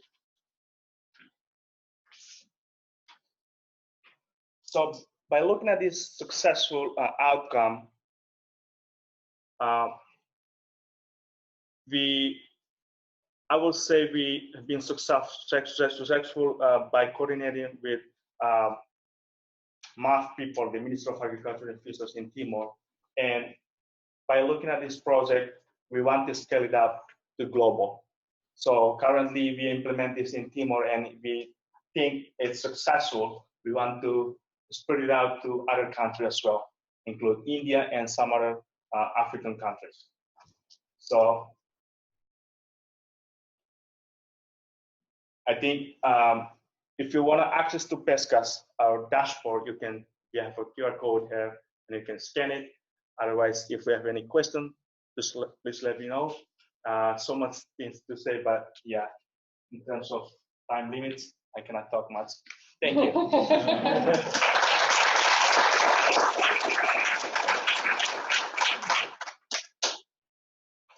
But you can get lots of questions. Yeah. Because there's time, I think.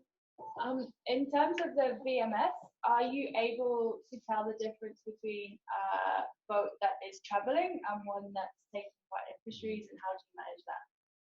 About the identify the boat movement.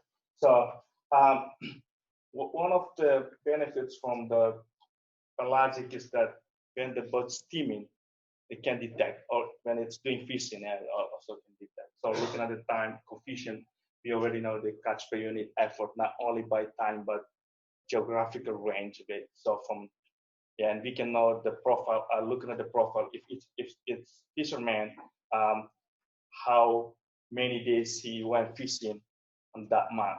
And we can look at it through fishermen or through a municipality, and we can see the productivity across the country.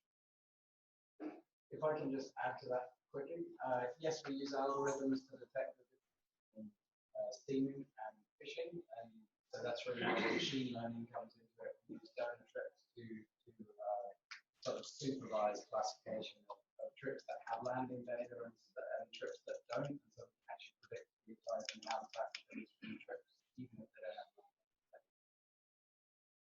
What is your opinion between the function of between time and time of you recall the position? It can be as high as 1 per second. So you should have a speed limit. Yeah, there we have. So speed is good. Speed, turning angle, turning frequency. Yeah.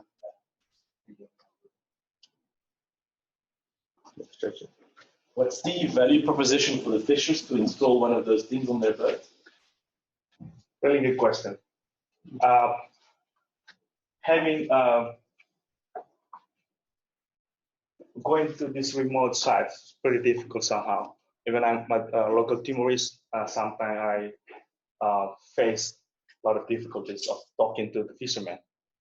So basically, having this good communication with fishermen, telling them that this data belongs to you. So be supportive, and we can install some of the units on so we can install some of the units to your boat. So any type of boat. So they're willing to contribute, and now we have approximately 400 units on board. So that's a really good successful outcome. And we want to add more 100 units to make it 500 by the end of this year, and hopefully to get more data out of it. Thank you for your presentation. My question is just when we're looking at the routes that the fishers are taking, there's a few of them popping over to Indonesia or coming from Aotearoa to the mainland, and I know that there's quite a bit of conflict around that, with people coming from other parts of Timor and disagreements about where they should be fishing or not. Is that something that the fishers are worried about when they install the tracker on their boats, that they're going to get in trouble for fishing places they shouldn't be? Yeah, some fishermen, they can repeat the question? in terms of trust, looking at the fishermen when we do the installation, some are not willing to kind of cooperate because of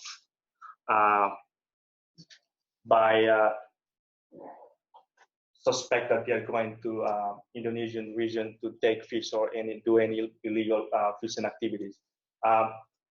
By having that, we always have this long conversation with fishermen. If they don't want us to do the installation, we'll not do it, because it doesn't mean that all the fishermen on Aotearoa Island have to get the VTS unit, but it can be a kind of a sample size of it. Perhaps on Aotearoa Island there are about 500 fishermen. Doesn't mean all those 500 fishermen should get the VTS unit. Maybe just 80 or 100 fishermen can get that. So it's a kind of a sampling size. At least we have that.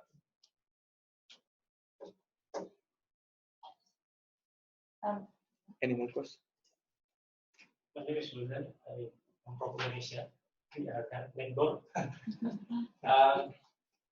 Yeah, it's very interesting. I have a question about it is amazing, yeah, because 400 units are deployed in the 400 vessels approximately, and you have target to add more 100 for the next year.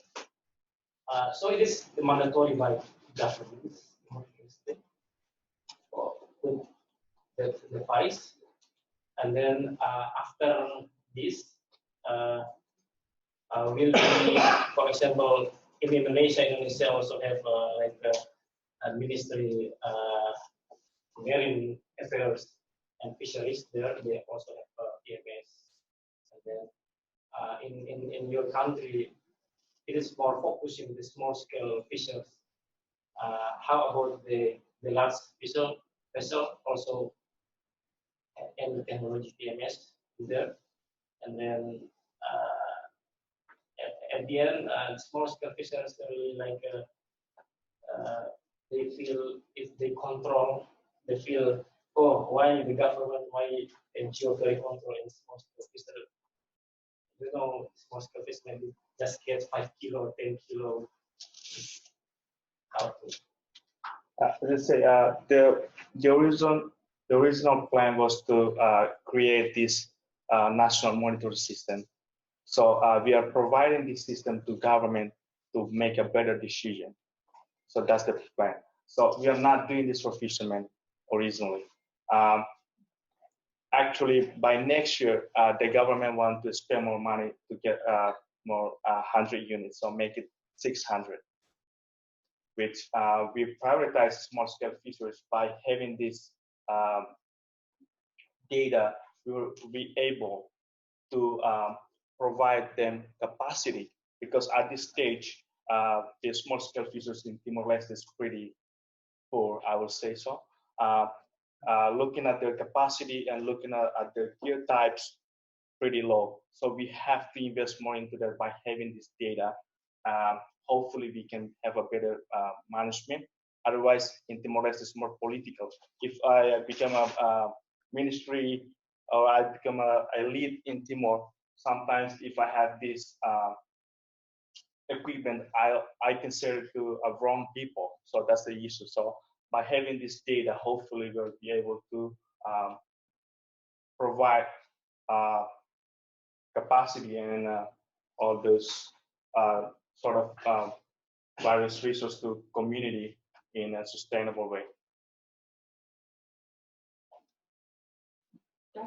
Hi, thanks for the presentation. I've got a pretty practical question. So I see you started with 85 trackers and you got to 400. I'm just trying to figure out how do you do the fishers sign for the VMS tracker that they're going to take care of it? Have you had any trackers lost along the way? Do you have any trackers that don't move? Have you had any trackers that have jumped? I'm kind of just figuring out how that all works and who takes responsibility for the tracker. A really good question. Yeah. So it's automated. We install into the boats, then it can last for just being out there. I mean, for the fishermen, they will ask if I'm responsible for these trackers, and we'll say it's your responsibility, but it doesn't mean if you get lost, you're not responsible for it. That we always kind of encourage them to be cautious about it, but if it's getting lost, then that's totally fine. And by having that, the boat registration, we kind of interface the boat registration along with the EMI of the PDS, the vessel trackers, into our system, so you kind of interface. So some of the boats haven't registered yet, but they are having the pelagic data, the trackers into the boat. So having those two serial numbers in our system can really give us more data, accurate data in real time. That's what I. Yeah, go for it. So I'm Pedro Rodriguez from the government, from the Ministry of Agriculture and Fisheries, from the National Director of Monitoring Contract Surveillance. So we always working together with the NGO, any NGO that work in Timor-Leste. So we are working very closely what the NGO wants to do, or plan to do.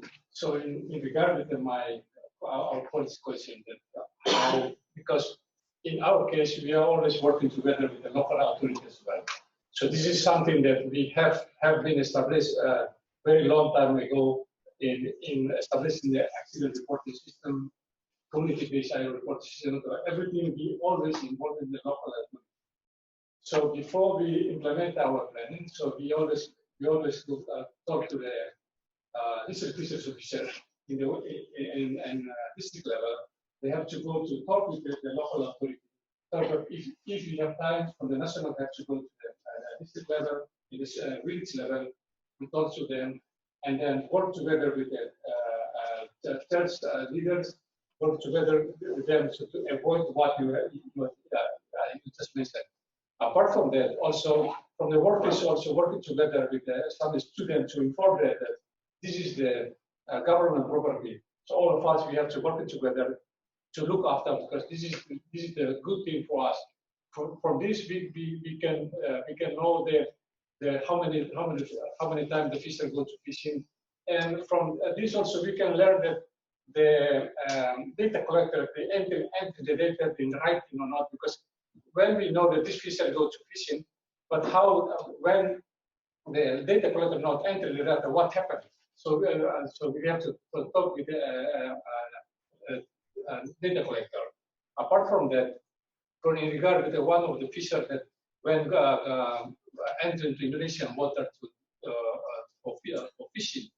So based on this data, we know that where our fisher go to fishing, even the small scale, but we have to inform to Indonesia, especially from the KKP that based on that, from Indonesia and Timor-Leste have decided to doing the public information campaign, because the Indonesian side, some of the fishers also entered to Timor-Leste, and our fishers entered to Indonesian water. So based on that, for next month we will be planning to do the public information campaign because of this data when the PDS was installed in Timor-Leste. Well, without that, we didn't know that. But based on that, we know that. So we have to make a plan to do the public information campaign within both countries. Any more questions? I'm going to go with Tracy. Tracy. You just didn't have a question. Yeah, sorry, I'm back. Do the loved ones, the wives at home, have access to the VMS data on their cell phones? They can track them, see where they're at? Because, yeah, we've heard repeatedly that's a good incentive, particularly if the wives are making the call that they want to know how long they're out at sea. So that's pretty practical. For the VTS, this device is not designed for safety. It's all about looking at the catch per unit effort, looking at the productivity. But having this, the serial number, so we always talk to the fishermen to give the kind of the IME number to the wife. And we also give our contact number. If there's something happen, just call us and we can look at it on the dashboard. Even though this pelagic data system is not designed for the safety, but we can still track the historical data where the fishermen going. And yeah. Okay, so they can't see, but if they have concerns, they'll contact you and you guys can look into it. It's not a real-time thing. Yeah, that was my question actually. Particle, is it tamper-proof and is it doing a live broadcast? And you pay for it, if it does. Do you want me to answer that? Yeah.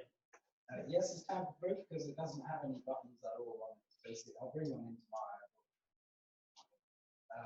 There's no buttons. It's just a solar panel, so there's no way to turn it on or off. So obviously, you could brute force break into it. Yeah. It is near real time, but it's also archival. So if they cover up the solar panel, it will last for about a month and record. If it's fully charged, if they take it home, obviously we'll see them taking it home, Yeah. How do you deal with data? It's steady. So when you get on shore, when you come to shore within a signal, it will upload the output. So in that sense, it's near real time. If they are in a certain network, it'll be real time. It's not. It's still always and who pays for that? It comes as part of the subscription to the PBS unit, and that in Timor it was trialed as a national pilot supported by the private sector, Pelagic, as a national pilot, but then now is being scaled to the government actually paying for that. So that comes as part of that. Great. I think we're going to end it there. Thank you, Joctan. Thank you all for your questions. All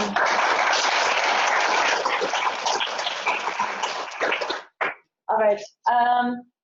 Again, a huge thank you to the 4 presenters, Abby, Joctan, Julie, and where's our other one? Ishaan. You were the first, sorry. But the most memorable, obviously. So thank you all for sharing what you've been doing and the different tech that you've been implementing and giving us an overview of some of the successes you've had, but also the challenges. Just something to note, it's really great to talk about our challenges, or it's really great to talk about our successes. But I think in the afternoon, let's talk about successes, but also address some of the challenges and be open with each other, because I think we're all here to learn. And we also learn from some of our gaps. So that's one thing to note. Also for the afternoon session, maybe talk a little bit more about within the groups, talk about the touch. So how did you make this work? How we touched just a bit of it on the Timor-Leste. So what are the practical points? What happens when a fisher gets this? How do you discuss the benefits of having this? How do you overcome him being scared that, okay, if he's tracking his boat, people will know the reef that he's going to. So let's also address some of these practicalities. Moving on to other practicalities, it is lunchtime. Lunch is served out here. You can pick up your lunch and find a place to sit or stand. What I would suggest is